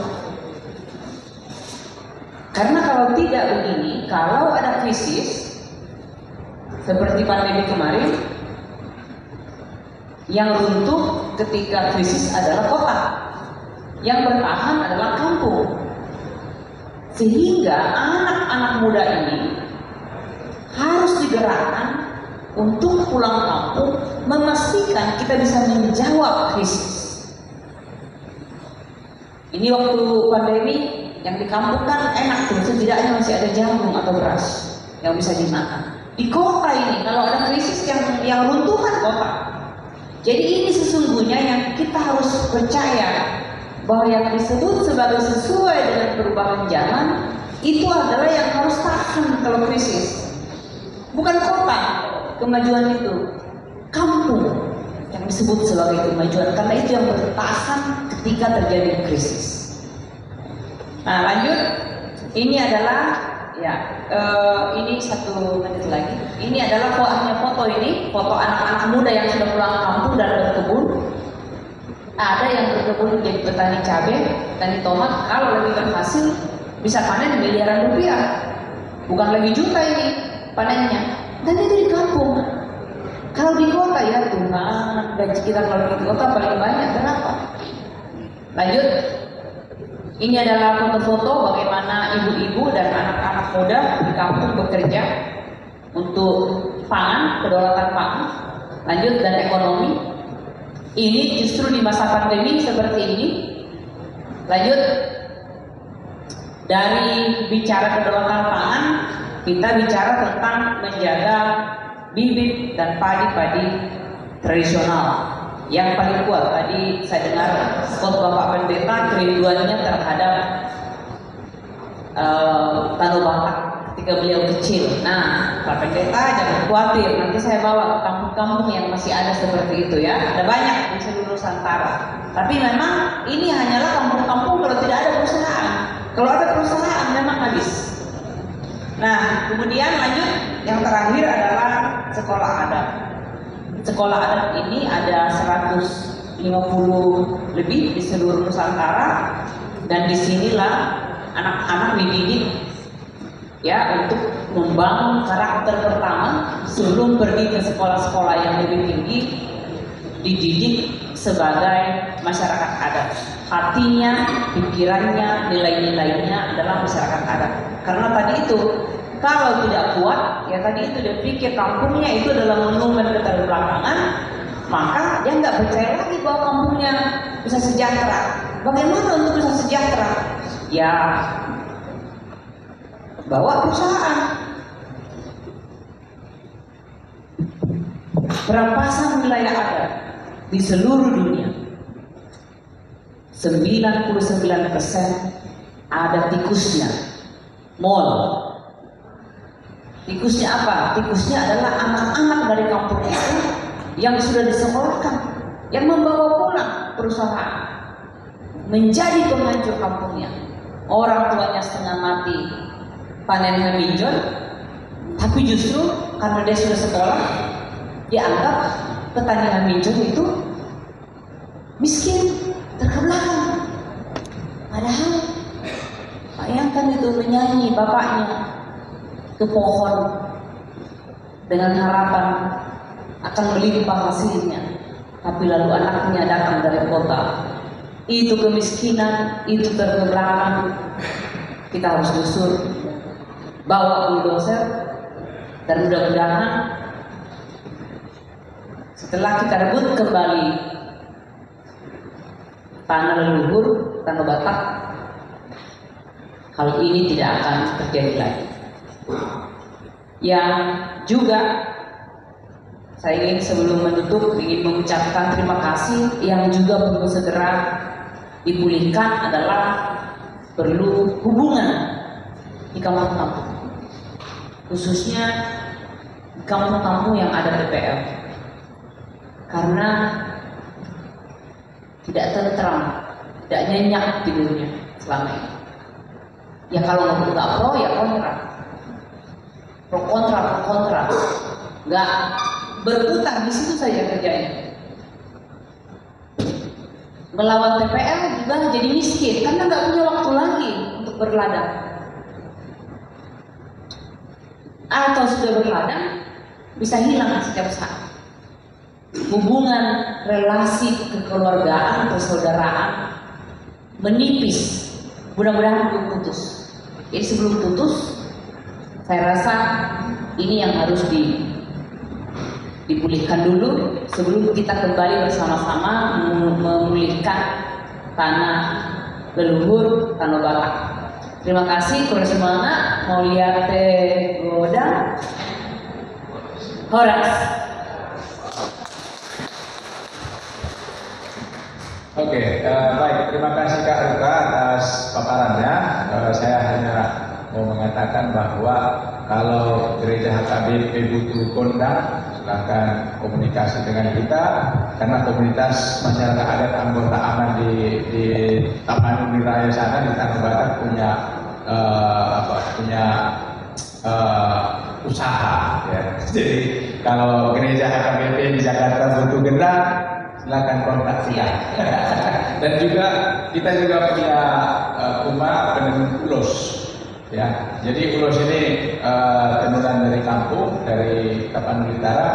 Begitu juga kalau gereja butuh ulos, silakan kontak kita. Itu saja. Ini bagian dari perjuangan kita untuk melawan perusakan lingkungan di Tanah Batak.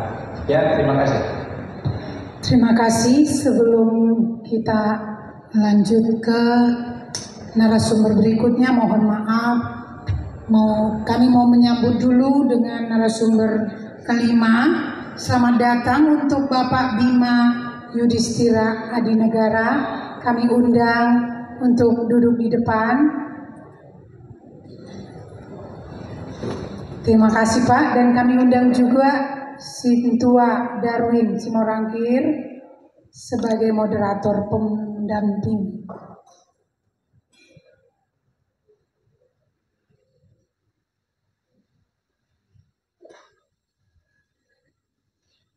Ya, terima kasih. Silakan dilanjutkan. Oke, silakan untuk silakan moderator selanjutnya atau panelis selanjutnya ya.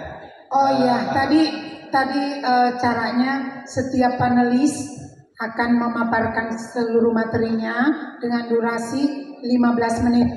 Dan setelah semua panelis selesai memaparkan materi, maka akan dilanjutkan dengan sesi tanya jawab yang akan dipandu oleh moderator. Kira-kira 20-25 menit masing-masing. Silakan. Terima kasih MC. Ya, saya langsung aja untuk kedua narasumbernya, Bapak Sukardi Margom dan Ibu Deokartiga. Dan ini sangat berhubungan. Saya langsung link aja. Jadi seperti tadi yang dikatakan Abang Preses tadi, untuk mendukung sikap HKBP dengan kejadian yang ada di Tapanuli, adanya keberadaan TPL itu aja. Jadi dikaitkan dengan apa yang menjadi rekomendasi yang disampaikan nanti oleh tim ini di dalam doa bersama yang akan dibawa kepada pemerintah. Itu yang paling utama. Jadi biar kita apa yang menjadi rekomendasinya, kira-kira gitu dengan paparan yang akan diberikan oleh kedua narasumber kita. Jadi saya tidak berlama-lama, tapi sebelumnya karena ini sudah waktu agak bikin bodoh-bodoh tidur ya. Hari dulu kita berikan sahabat untuk mereka berdua.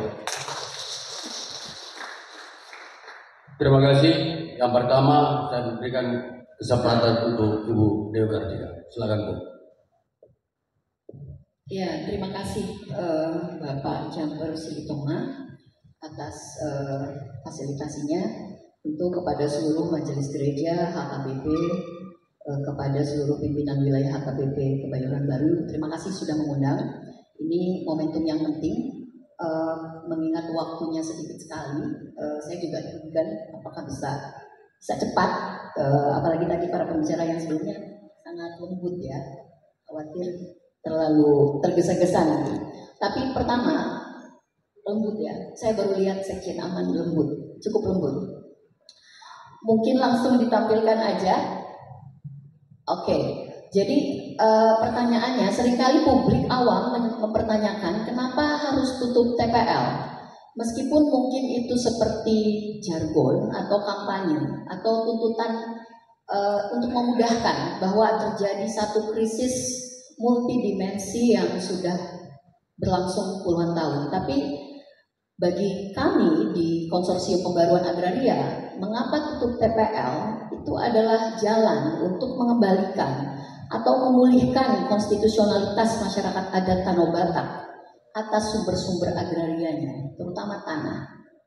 Tadi narasumber sebelumnya sudah menjelaskan begitu mendalam makna tanah. Tanah bukan sekedar seperti sekarang ini hanya transaksi jual beli, alat transaksi jual beli, tapi tanah adalah identitas. Tanah adalah tempat kembali. Tanah, kalau masyarakat adat tidak punya tanah, lantas bagaimana dia akan menjalankan nilai-nilainya, spiritualitasnya, dan bagaimana dia mempraktekkan dalam kehidupan keseharian. Jadi makna tutup TPL itu bukan sekedar menutup pabrik TPL di Toba yang kantor pusatnya ada di Kota Medan, bukan sekedar itu, tapi ada pemulihan hak-hak yang terampas, termasuk tidak saja dalam perspektif pengakuan wilayah adat, tetapi juga bagaimana dengan masyarakat sekitar. Misalnya kemarin ada isu soal konflik horizontal dengan buruh TPL yang kemudian seolah-olah dikontradiksikan dengan perjuangan tutup TPL. Lanjut, saya menyimak kemarin, ini hanya sekedar merefresh memori kita yang kemarin disampaikan oleh kawan kita Rocky dari KSPPM, bahwa memang ini ingin menunjukkan bahwa TPL ini bukan sesuatu yang baru, tapi dia ada sejak tahun 1984, bahkan perusahaannya sendiri berdiri sejak tahun 83, milik Sukanto Tanoto, yang induk perusahaannya itu ada di Hong Kong sebenarnya, investasi namanya Alin Hill Enterprise, itu induk perusahaannya. Jadi dari sejak Orde Baru, kemudian sampai reformasi, sampai dengan sekarang, ini problemnya nggak kunjung diselesaikan. Sebenarnya ada apa? Apa yang menjadi akar masalah? Kemudian ini data yang sudah dihimpun oleh kawan-kawan koalisi, bahwa setidaknya melalui beberapa kali adendum, tercatat 9 kali adendum perubahan terhadap izin HTI Toba Pak Pelestari itu menguasai kurang lebih 167.000 hektar per 2020. Bahkan sempat mencapai 269.000 hektar. Nah, Tanoto ini bukan pengusaha kecil, kawan-kawan semuanya. Jadi kalau misalnya ada publik awam bilang, kasihan dong nanti perusahaannya rugi dan seterusnya. Nah, ini bukan perusahaan kaleng-kaleng. Ini dia juga selain punya TPL, dia juga punya Asian Agri, yang kalau kita cek di Provinsi Sumatera Utara, Riau, Jambi, dia punya 100.000 hektar untuk perkebunan kelapa sawit. Belum kita berbicara tentang konteks. Jadi kalaupun nanti misalnya dikembalikan kepada masyarakat adat dengan cara ditutup TPL, ya dia tidak akan rugi. Dia hanya secuil saja diambil dari kekayaannya dari hasil perampasan tanah dan monopoli tanah di Indonesia. Lanjut. Kemudian ini beberapa saja cakupan dari wilayah yang terdampak oleh operasi dari PT Toba Pak Pelestari. Karena ini sudah disampaikan di sesi sebelumnya. Lanjut. Kemudian ini data konflik agraria. Jadi karena KPA memang fokus pada perspektif agraria termasuk politik hukum agraria, maka beroperasinya PT TPL dari sejak tahun 80-an sampai dengan sekarang berkontribusi pada terjadinya konflik agraria. Setidaknya di 203 desa yang tumpang tindih atau diklaim atau digusur oleh PT TPL. Kemudian ada 23 desa yang terdokumentasi mengalami konflik agraria. Tentu ini kecil sekali karena ini yang masuk ke dalam pengaduan-pengaduan di gerakan masyarakat sipil. Sebenarnya kejadian-kejadian konflik dan kekerasan itu banyak yang tidak tercatat, termasuk kekerasan, kriminalisasi, bahkan sampai tewas dalam konteks mempertahankan hak atas tanah. Lanjut. Ini gambaran saja Bapak Ibu sekalian. Konflik agraria ini memang gambaran umum. Krisis agraria terjadi di seluruh wilayah Indonesia, dari Aceh sampai Papua, termasuk Sumatera Utara. walaupun nanti saya punya nama sudah disampaikan, dan memang betul saya bukan lagi di institusi itu karena sudah pensiun 1 tahun yang lalu. Ada di hadapan saya senior saya yang pura-pura tidak mau lihat kepada saya, itu Pak Effendi. Itu ketika kemudian sama kakak berulang itu puluh. Pertama ketika Pak Leo menyampaikan kepada saya, oke, apa yang harus saya lakukan? Karena persoalan ini bukan persoalan pertanahan. Ini semata-mata adalah persoalan kehutanan. Karena memang di kita di administrasi pertanahan antara kawasan hutan dan non kawasan hutan itu sangat dibedakan, dan itu punya kewenangan kementerian masing-masing. PT Indorayon almarhum yang sudah berganti kulit dengan Toba Lestari itu bukan berada di pada kawasan non kehutanan, tetapi dia berada pada kawasan hutan. Oleh karena itu saya melihat apa yang harus kita sampaikan ke depan. Coba Mas, next. Dari beberapa catatan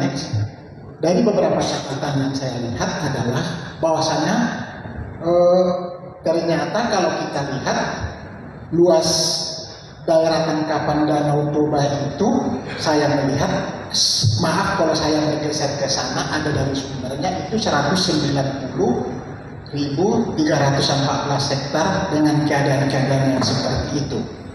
Kemudian saya baru murai kembali, kemudian ini daerah penyanggahnya itu ada 7 kabupaten tidak ada kota, yakni Tapanuli Utara, kemudian ada Toba, ada Samosir, ada Simalungun, ada Dairi, ada Karo, ada Humbang Kasumbutan. Kemudian lokus permasalahan ini mungkin berada di daerah sekitar ini. Lokus permasalahan itu ada di sekitar ini. Next. Kemudian kalau kita lihat lagi dari catatan kami, inilah catatan yang boleh kami sampaikan setelah saya minta data dari teman-teman kantor pertanahan. Dari luas tersebut kalau kita lihat misalnya Kabupaten Tapanuli Utara itu 50% itu luasnya adalah hutan. Kemudian selebihnya itu 41,33% itu 31% itu adalah kawasan non-hutan. Kemudian dari situ kita lihat ternyata tanah yang betul-betul telah terdaftar dan diberikan apakah sertifikat hak milik, hak guna usaha, hak guna bangunan, atau hak pakai untuk instansi pemerintah di Kabupaten Tapanuli Utara itu hanya sekitar 6,95%. Dari catatan itu berarti lebih daripada 90% tanah itu belum terdaftar atau belum dia diberikan hak atas tanah, lebih daripada 90%. Kami juga mendata demikian yang ada di Kabupaten Toba ada 8,7%, kemudian Samosir 6,7%, kemudian Kabupaten Simalungun 55,11%, Kabupaten Dairi 28,90%, kemudian Kabupaten Karo 26%, dan kampung saya Humbang Kasumbutan itu 7,37%. Sehingga kalau kita lihat berdasarkan data-data yang ini, data-data yang ada pada data yang kami paparkan, bisa kita lihat lebih daripada 80% tanah-tanah tersebut itu kepastian hukumnya tidak nyaman. Saya tidak mengatakan tidak jelas. Karena apa? Karena ternyata dari keseluruhan daerah-daerah itu belum diterbitkan sertifikat. Ketika kita berada pada tataran institusi itu mulai tahun 2017 sampai dengan tahun 2024, pemerintah telah melaksanakan upaya yang maksimal, yakni melaksanakan pendaftaran tanah secara sistematis lengkap, yakni pendaftaran tanah PTSL yang memberikan hak atas tanah secara gratis kepada masyarakat. Tetapi mungkin pada ketika itu, ketika banyak hal yang belum bisa dilakukan termasuk perangkat-perangkat untuk bisa memberikan hak itu dengan baik, maka yang kita peroleh di daerah sekitar Danau Toba itu masih seperti itu. Next, kemudian saya lanjut. Apa yang kita lihat tentang status pada kawasan Danau Toba? Itulah kawasannya.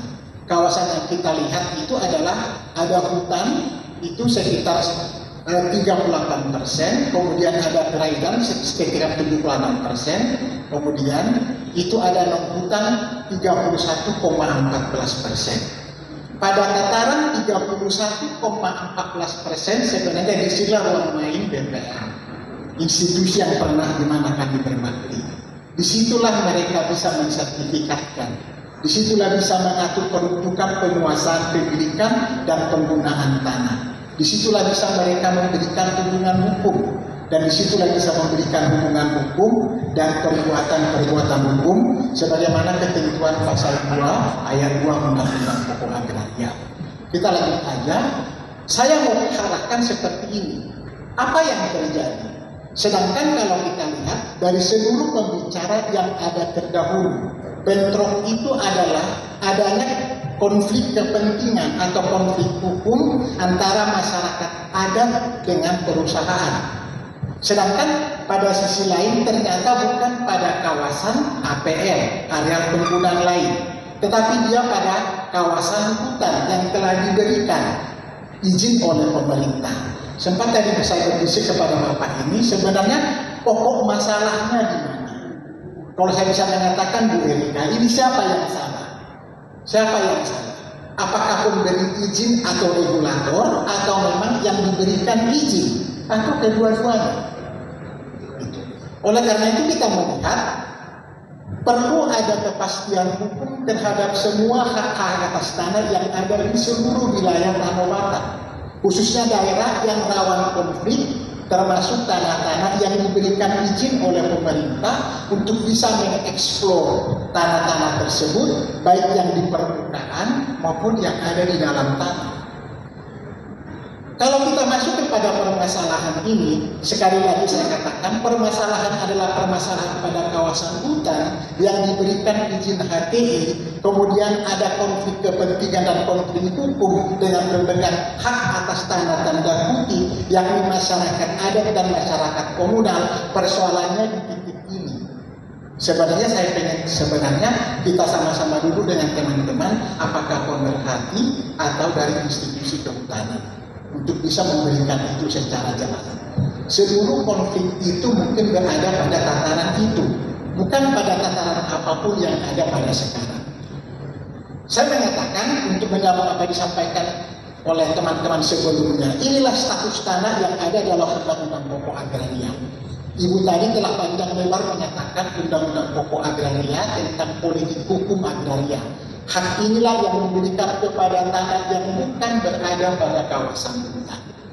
Tetapi hebatnya ada peraturan tentang pendaftaran tanah.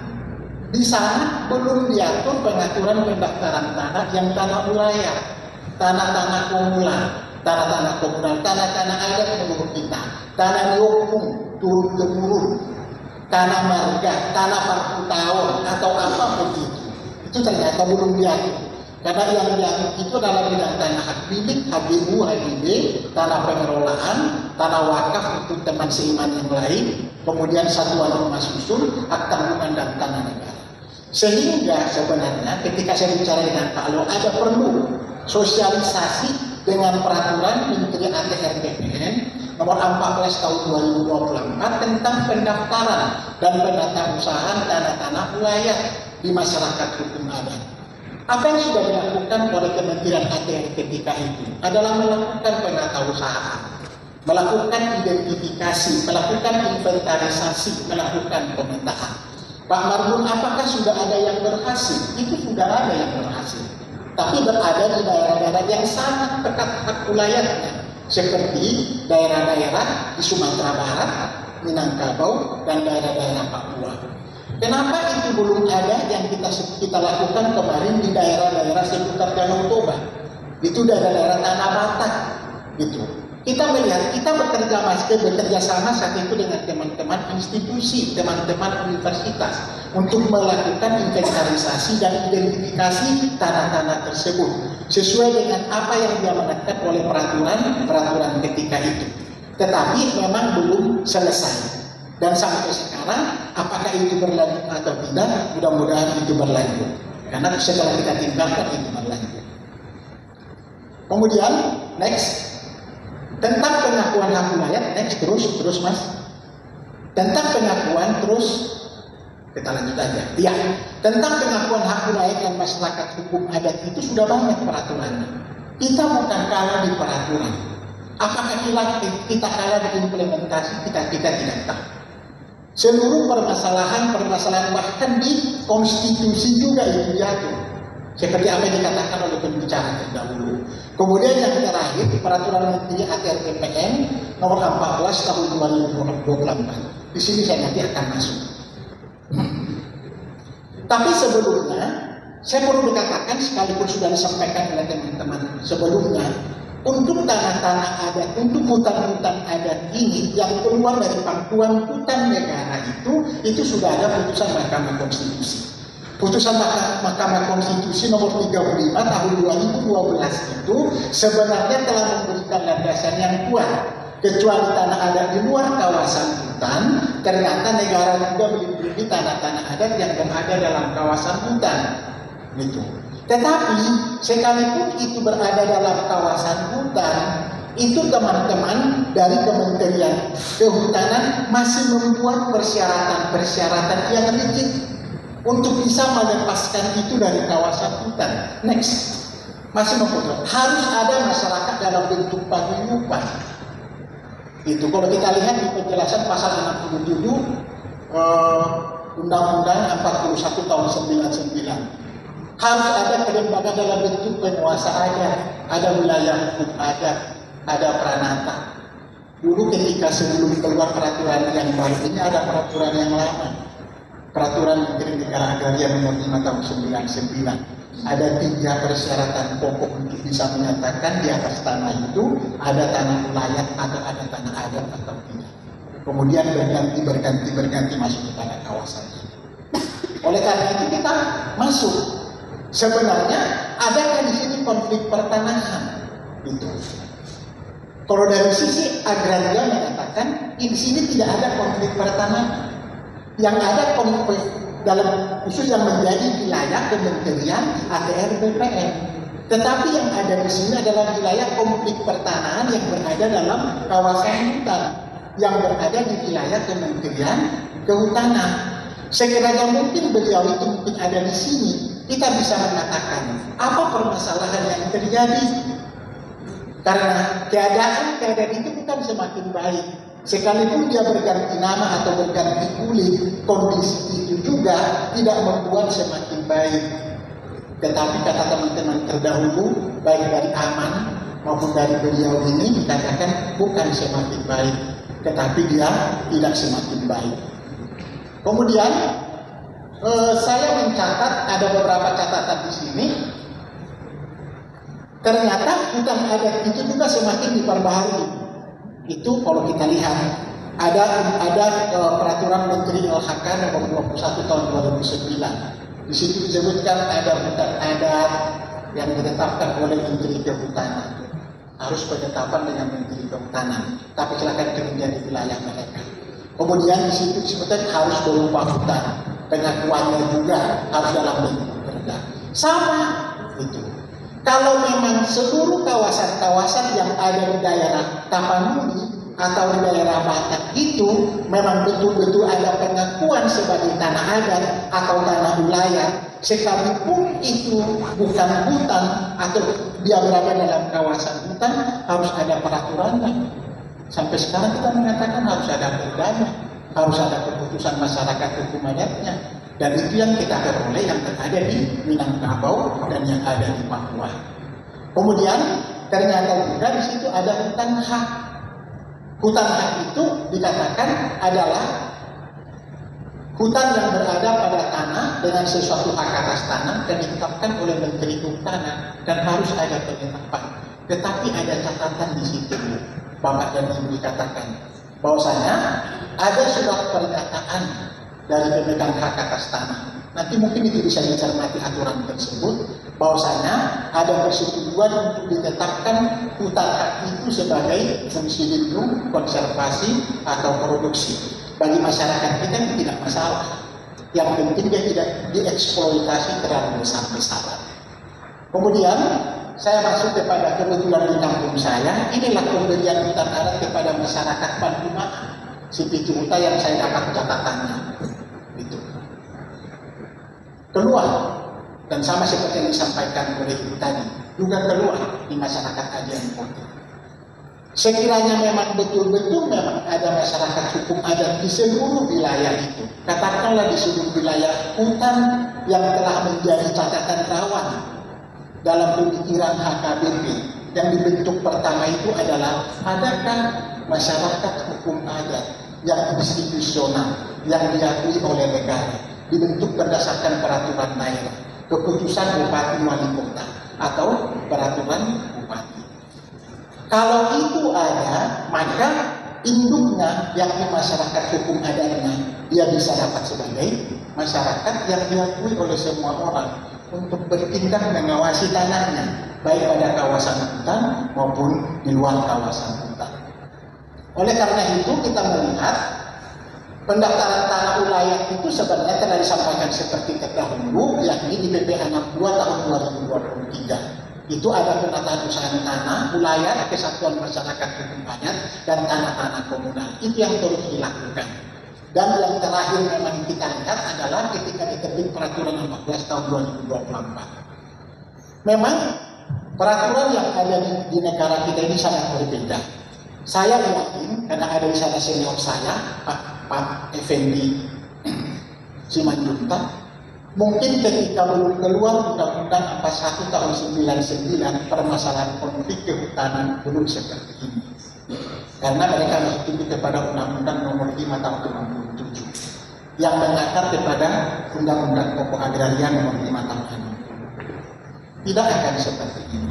Tetapi memang kan terjadi perkembangan. Sementara Undang-Undang Kehutanan ini sudah berkali-kali terbit diperbaharui. Undang-Undang Pokok Agraria masih ditutup, Pak, nomor 5 tahun 60. Seperti kitab suci yang tidak bisa dirubah.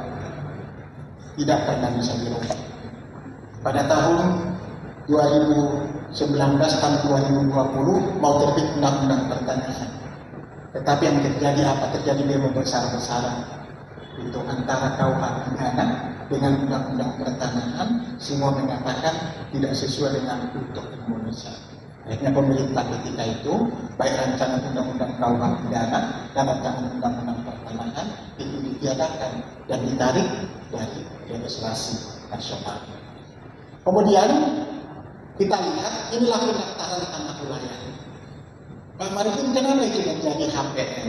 Karena ketika keluar Undang-Undang Cipta Kerja nomor 11 tahun 2020 terakhir nomor 2 tahun 2022, kita melihat perlu ada pemberdayaan tanah ulayat itu menjadi diberikan kepada orang, tetapi kondisinya itu tetap berada dan pengaturannya tetap berada pada pemegang hak ulayat. Namun demikian sekiranya pun itu tidak diberikan hak ulayat, ada juga pendaftaran tanah ulayat menjadi hak milik. Pendaftaran tanah ulayat menjadi hak milik ini betul, tetap harus ada masyarakat hukum adat yang diakui oleh pemerintah, baik berdasarkan peraturan daerah maupun keputusan bupati atau wali kota. Kemudian di sini ada yang terakhir saya sampaikan kepada Pak dan Ibu. Sekalipun kita sudah mengatakan ini tanah adat, ini bukan tanah adat, ini wilayah adat, ini bukan wilayah adat. Tapi saya mencatat ada beberapa putusan pengadilan. Putusan pengadilan itu pada satu sisi itu ketika itu sampai putusan Mahkamah Agung, ada saya sampaikan di sini, itu dikatakan bahwasanya ada desa Motung itu menjadi sebagai tanah adat. Tetapi putusan yang terakhir itu dikatakan tidak memberikan putusan apakah itu tanah adat atau tidak tanah adat, karena masuk kewenangan absolut, bukan kekuasaan pengadilan negeri, tapi kekuasaan pengadilan turun. Akhirnya memang betul dianggap dia sebagai tanah negara yang berasal dari hutan negara, diterbitkan hak pengelolaan sampai sekarang. Terakhir catatan itu ada kita pengadilan tipikor. Kebetulan yang menjadi terdakwa pada saat itu adalah adik kami, salah satu kepala kantor. Terjadi perbedaan persepsi juga antara apakah tanah yang disertifikatkan itu merupakan tanah milik adat atau tanah negara. Itu di penjara Pak. Itu. Tetapi kelihatannya memang pada putusan terakhir menyatakan sertifikat itu sah, diserahkan kepada masyarakat hukum adat, diserahkan kepada yang bersangkutan sebagai salah satu pemilik tanah adat. Oleh karena itu ada 3 hal sebenarnya yang perlu saya sampaikan. Pertama, kecuali melakukan beberapa hal yang secara spontan pada tanggal 18 yang akan dilakukan itu adalah penguatan hak itu kepada seluruh masyarakat yang ada di Toba, khususnya Danau Toba. Kemudian yang kedua, penguatan masyarakat hukum adat menjadi sangat penting.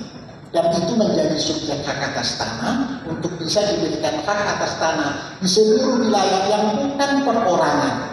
Apakah hak atas tanah atas nama Marga Margo, atau Mas Margana 70, atau Marga Muka Galung, dan itu kan kuat, bukan perorangan. Ketika itu sudah ada, maka itu akan memberi kepastian terhadap hak atas tanah. Kemudian yang ketiga adalah putusan-putusan pengadilan ini sebaiknya dia menjadi konsisten. Ketika putusan yang pertama menyatakan hukum adat, terus kepada yang berikutnya juga harus menyatakan hukum tanah yang itu kepada hukum adat, bukan tanah negara atau menjadi aset negara. Saya kira itu yang bisa saya sampaikan pada saat ini. Lumayan juga ya, lebih dari 20 menit. Terima kasih. Saya dari HKBP dan terima kasih juga tadi. Saya sebenarnya melihat masalah hukum pertanahan adat. Di sini udah ada Mbak Dewi, tadi ada Pak Mabun, kemudian ada Karuka soal menjawab setelah tutup apa solusinya. Jadi pekerjaan saya, Bapak Ibu sekalian, menjadi sangat ringan. Alhamdulillah, jadi kita 15 menit cukup. Jadi mungkin ini sebagai penguatan akademik di luar dari permasalahan hukum untuk melihat perspektif soal ekonomi. Jadi perspektif ekonominya itu apa yang dilakukan oleh PPL versus solusi ke depan itu cuannya lebih banyak mana, keuntungannya lebih banyak mana untuk masyarakat, untuk negara, dan juga untuk pekerja, termasuk pekerja-pekerja yang sekarang sedang bekerja. Jadi kita tidak melupakan pekerja yang sedang dikerjakan. Mungkin lanjut langsung saja. Jadi valuasi ekonominya. Yang pertama adalah kita baca dulu dari perspektif ini mau kemana setelah ditebang pohonnya, apakah dari penanaman atau perambahan hutan itu mau dikirim kemana? Dan apakah secara bisnis? Ya, jadi kita bicaranya kelayakan bisnis. Kelayakan usaha itu layak atau tidak sebenarnya dilanjutkan. Nah, jadi kalau dilihat yang pertama adalah sektor kehutanan. Kehutanannya kemudian kertas. Itu sekarang kita sudah perubahan luar biasa digital, jadi tidak perlu banyak butuh kertas sebenarnya. Artinya apa? Artinya bukan hanya mengecilkan, tapi penutupan itu pun kondisi sekarang itu sudah kelebihan pasokan. Jadi kondisi sekarang ini mau furnitur, mau bubur kertas jadi ya ini kondisinya sekarang sedang kelebihan pasokan. Jadi secara bisnis kelayakannya itu satu gugur. Jadi kalau dilihat trennya itu di 2024 terutama pasca pandemi COVID-19 itu kecenderungannya dua sektor ini kehutanannya dan bubur kertasnya itu sama-sama turun. Artinya ini bukan bisnis yang menjanjikan lagi. Gitu. Mungkin lanjut. Oke, ini bisa nggak menarik investasi? Ini kita pakai logika yang sama deh dengan logika perusahaan cari cuan, ya. Kita pakai logika yang sama. Investasinya nggak tertarik, Bapak Ibu sekalian. Jadi kalau kita menggunakan logika profit atau keuntungan, investasinya juga tidak menarik di situ. Jadi dilihat. Sejak 2014-2015 itu pertumbuhan investasi asing di sektor kehutanan dan juga bubur kertas, pengolahan mil termasuk pabriknya itu landai. Kemana investasinya? Mungkin masuk ke perumahan. Beberapa perusahaan batubara sekarang banyak yang kontraktornya tutup Pak di Kalimantan Pak. Banyak masuk juga misalnya ke sektor perikanan untuk pengolahan. Jadi kita lihat ada pergeseran tren dari sektor logging dan juga sektor kehutanan bubur kertas ini itu ada pergeseran ke sektor lainnya, bermacam-macam sektor lainnya. Tapi intinya ini secara investasi juga tidak menarik. Jadi buat apa mempertahankan begitu kuat sementara investasinya juga nggak masuk. Itu kita pakai logika bisnis. Lanjut. Nah ini permintaan globalnya gimana? Karena kelebihan pasokan, maka ini kita sebut bahasa ekonominya sebagai flattening data. Jadi mau kemana? Ke Amerika itu sempat bubur kertas itu dan juga tisu itu sempat naik pada waktu COVID-19 karena orang Amerika Serikat mohon maaf dia nggak seperti orang Indonesia, jadi ke kamar mandi, ke toiletnya, mohon maaf ini menggunakan tisu. Itu saja pada waktu itu terjadi panic buying, orang antri di supermarket untuk beli tisu. Tapi hanya pada saat pandemi. Setelah pandemi itu minus atau negatif dari sisi kinerja ekspor. Jadi ekspor itu juga kurang menarik. Nah lanjut. Nah ini data dari tahun 93 saya ambil. Membandingkan harga internasional semua jenis kayu, termasuk referensi harga di Malaysia. Kayu kita bicara loggingnya. Trennya turun semuanya Bapak Ibu. Nah, jadi inilah kenapa sebenarnya menjadi pedoman kita juga selain tadi permasalahan hukum, bahwa apa yang ditawarkan oleh KUK dan teman-teman AMNA dengan berbagai konsepnya, salah satunya juga teman-teman kita ada yang mengusung konsep ekonomi Nusantara misalnya, wilayah kelola rakyat, ekonomi masyarakat adat versinya KUK dan teman-teman AMNA. Jadi artinya ya apapun namanya itu ekonomi alternatif untuk selaras dengan alam itu nanti kita bisa bandingkan. Ini kalau dibandingkan ini akan kalah yang masih menggunakan persepsi eksploitasi kehutanan dan juga pengolahan pulp paper. Untuk apa? Alternatifnya sekarang sudah semakin banyak. Jadi trennya juga harga turun. Lanjut. Nah ini juga sebenarnya seberapa besar sih kontribusi? Banyak sebagian orang tuh tanya pemerintah daerah dan pemerintah pusat dapat apa dan akan kehilangan apa kalau TPL itu tutup. Ini Satru Sumatera Utara kontribusi sektor kehutanan itu hanya 3,13% data terakhir tahun 2024. Jadi kalau kita tadi bikin valuasi ekonomi tadi di beberapa masyarakat adat ya dengan beberapa kampus, ini nggak ada apa-apanya. Jadi kita membicarakan hal yang sebenarnya signifikansinya kecil ke ekonomi, tapi daya rusaknya besar, termasuk kerugian intragenerasi. Kasihan anak bapak ibu nanti cucu ke depan, itu yang akan merasakan dampak negatifnya. Tapi secara kontribusi dia sangat kecil. Perkebunan lebih besar. Di sana tadi Kak Ruka bilang soal kemenyan, Wapres juga bilang soal hilirisasi kemenyan. Ya fokus di situ saja, nggak usah dijadikan logging ataupun dijadikan bibir kertas karena kecil sekali kontribusinya. Lanjut mungkin. Nah ini juga untuk mendukung, saya kira juga yang dilakukan teman-teman baik dari komunitas gereja, dari masyarakat sipil sudah banyak buktinya ya. Ini ditanamin eucalyptus tadi, kayu putih, salah satu bahan baku untuk bubur kertas. Itu kan kelihatan 93 dengan 2020 di Google satelit itu kan nggak bisa bohong ini kan. Nggak mungkin direkayasa ini gambarnya. Botak sudah itu sebelah timurnya itu Danau Toba. Jadi ini posisinya sebelah baratnya Danau Toba. Itu kan gundul begitu ya.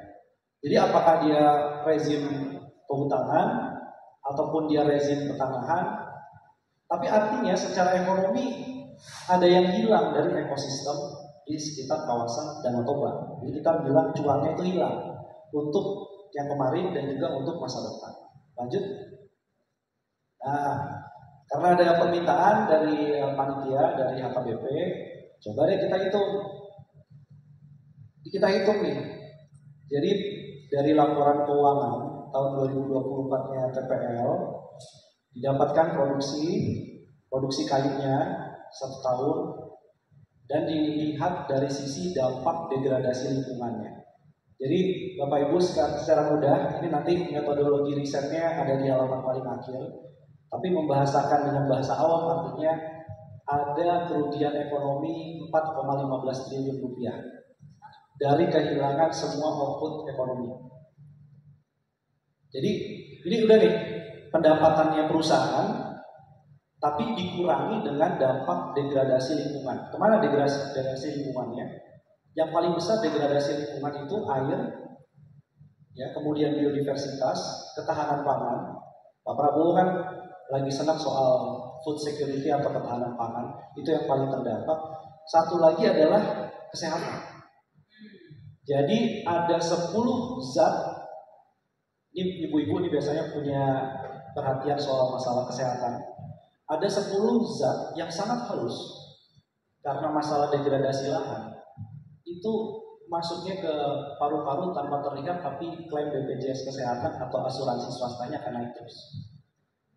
Jadi kita tuh tidak pernah menghitung pendapatan dari bukaan areal hutan, konsesi hutan terhadap defisit BPJS Kesehatan yang hari ini terjadi. Biasanya kita menyalahkan, oh itu diabetes, itu jantung, itu ada masalah kanker. Penyebabnya apa? Oke, ada rokok, ada makanan bermanis dan lain-lain. Salah satunya adalah masalah soal degradasi lingkungan hidup. Itu yang membayar kalau Bapak Ibu pakai asuransi swasta, berarti klaimnya lebih mahal, preminya akan lebih mahal. Yang kedua, kalau BPJS, uang dari mana BPJS? Uangnya sumbernya cuma 2, dari pajak Bapak Ibu dan dari tambahan utang pemerintah. Itu kan harus dimasukkan semua. Jadi kita masukkan semua, kita modeling sehingga hasilnya output ekonomi berkurang 4,15 triliun, kemudian surplus usaha. Jadi jangan dilihat, oh ini perusahaan diklaim laporan keuangannya masih utuh. Bukan begitu cara melihatnya. Keseluruhan se-Indonesia. Karena yang tadi bisa mengerjakan pertanian lebih produktif, jadi nggak bisa. Limbahnya misalnya kena ke sektor perikanan, jadi nggak bisa nangkap ikan. Yang mau pariwisata, mau jalan-jalan, misalnya terganggu jadi nggak bisa, atau nggak optimal pelayanan infrastruktur pariwisatanya, misalnya begitu. Jadi kita lihat secara nasional, pelaku usaha 1 Indonesia Raya ini itu kehilangan 2,87 triliun rupiah. Apalagi pendapatan tenaga kerja, nanti kita akan bandingkan. Pendapatan tenaga kerja se-Indonesia itu akan berkurang 1,3 triliun rupiah. Pajak 300 miliar rupiah kehilangan potensi perpajakannya. Kenapa begitu? Perusahaan kan cuma pajak. Perusahaan kan menyetorkan PNBP, pajak daerah dan lain-lain. Sudah, tapi kehilangan potensi perpajakannya jauh lebih besar daripada yang pemerintah pusat dan daerah terima. Penyerapan tenaga kerjanya berapa? Kalau dalam kurung itu artinya negatif, berarti negatif 4.000 orang. 0,04 juta berarti 4.000 orang. Nanti kita bandingkan. Lanjut mungkin. Nah, spesifik nih, Sumatera Utaranya Bapak Ibu sekalian. Di Sumatera Utaranya, karena lokasinya di Sumatera Utara, itu ada 3.000 orang yang sebenarnya kesempatan kerjanya hilang. Dan pendapatan tenaga kerjanya 1 triliun rupiah itu menguap. Ya, surplus usaha 1 Sumatera Utara itu berkurangnya 2,4 triliun rupiah. Jadi ini pilihan yang secara akademik bisa dipertanggungjawabkan. Untuk kita bandingkan, ayo kita bandingkan deh, kira-kira begitu. Ini perusahaan masih terus lanjut atau ditutup dengan solusi-solusi seperti yang disampaikan kakak-kakak sebelumnya itu. Nah, coba lihat lanjut. Nah ini kita ambil dari laporan keuangan perusahaan 2024 yang bekerja itu sekitar 1.141 orang. Oh, perusahaan kan berkontribusi menyerap tenaga kerja, iya. Tapi kalau kita bisa melakukan hal yang lain, Bapak Ibu sekalian, ada 3.000 orang, bahkan lebih yang akan terserap tenaga kerjanya di sekitar wilayah Danau Toba itu. Jadi ini pilihan. Jadi gimana? PR kita bersama, tugas kita bersama adalah memastikan dari 3.000 orang kesempatan kerja yang akan terbuka ke depan pasca penutupan TPL, 1.141 orang ini diadaptasi, di training baru keahlian untuk mengerjakan pekerjaan-pekerjaan yang lebih berwawasan lingkungan. Lanjut mungkin.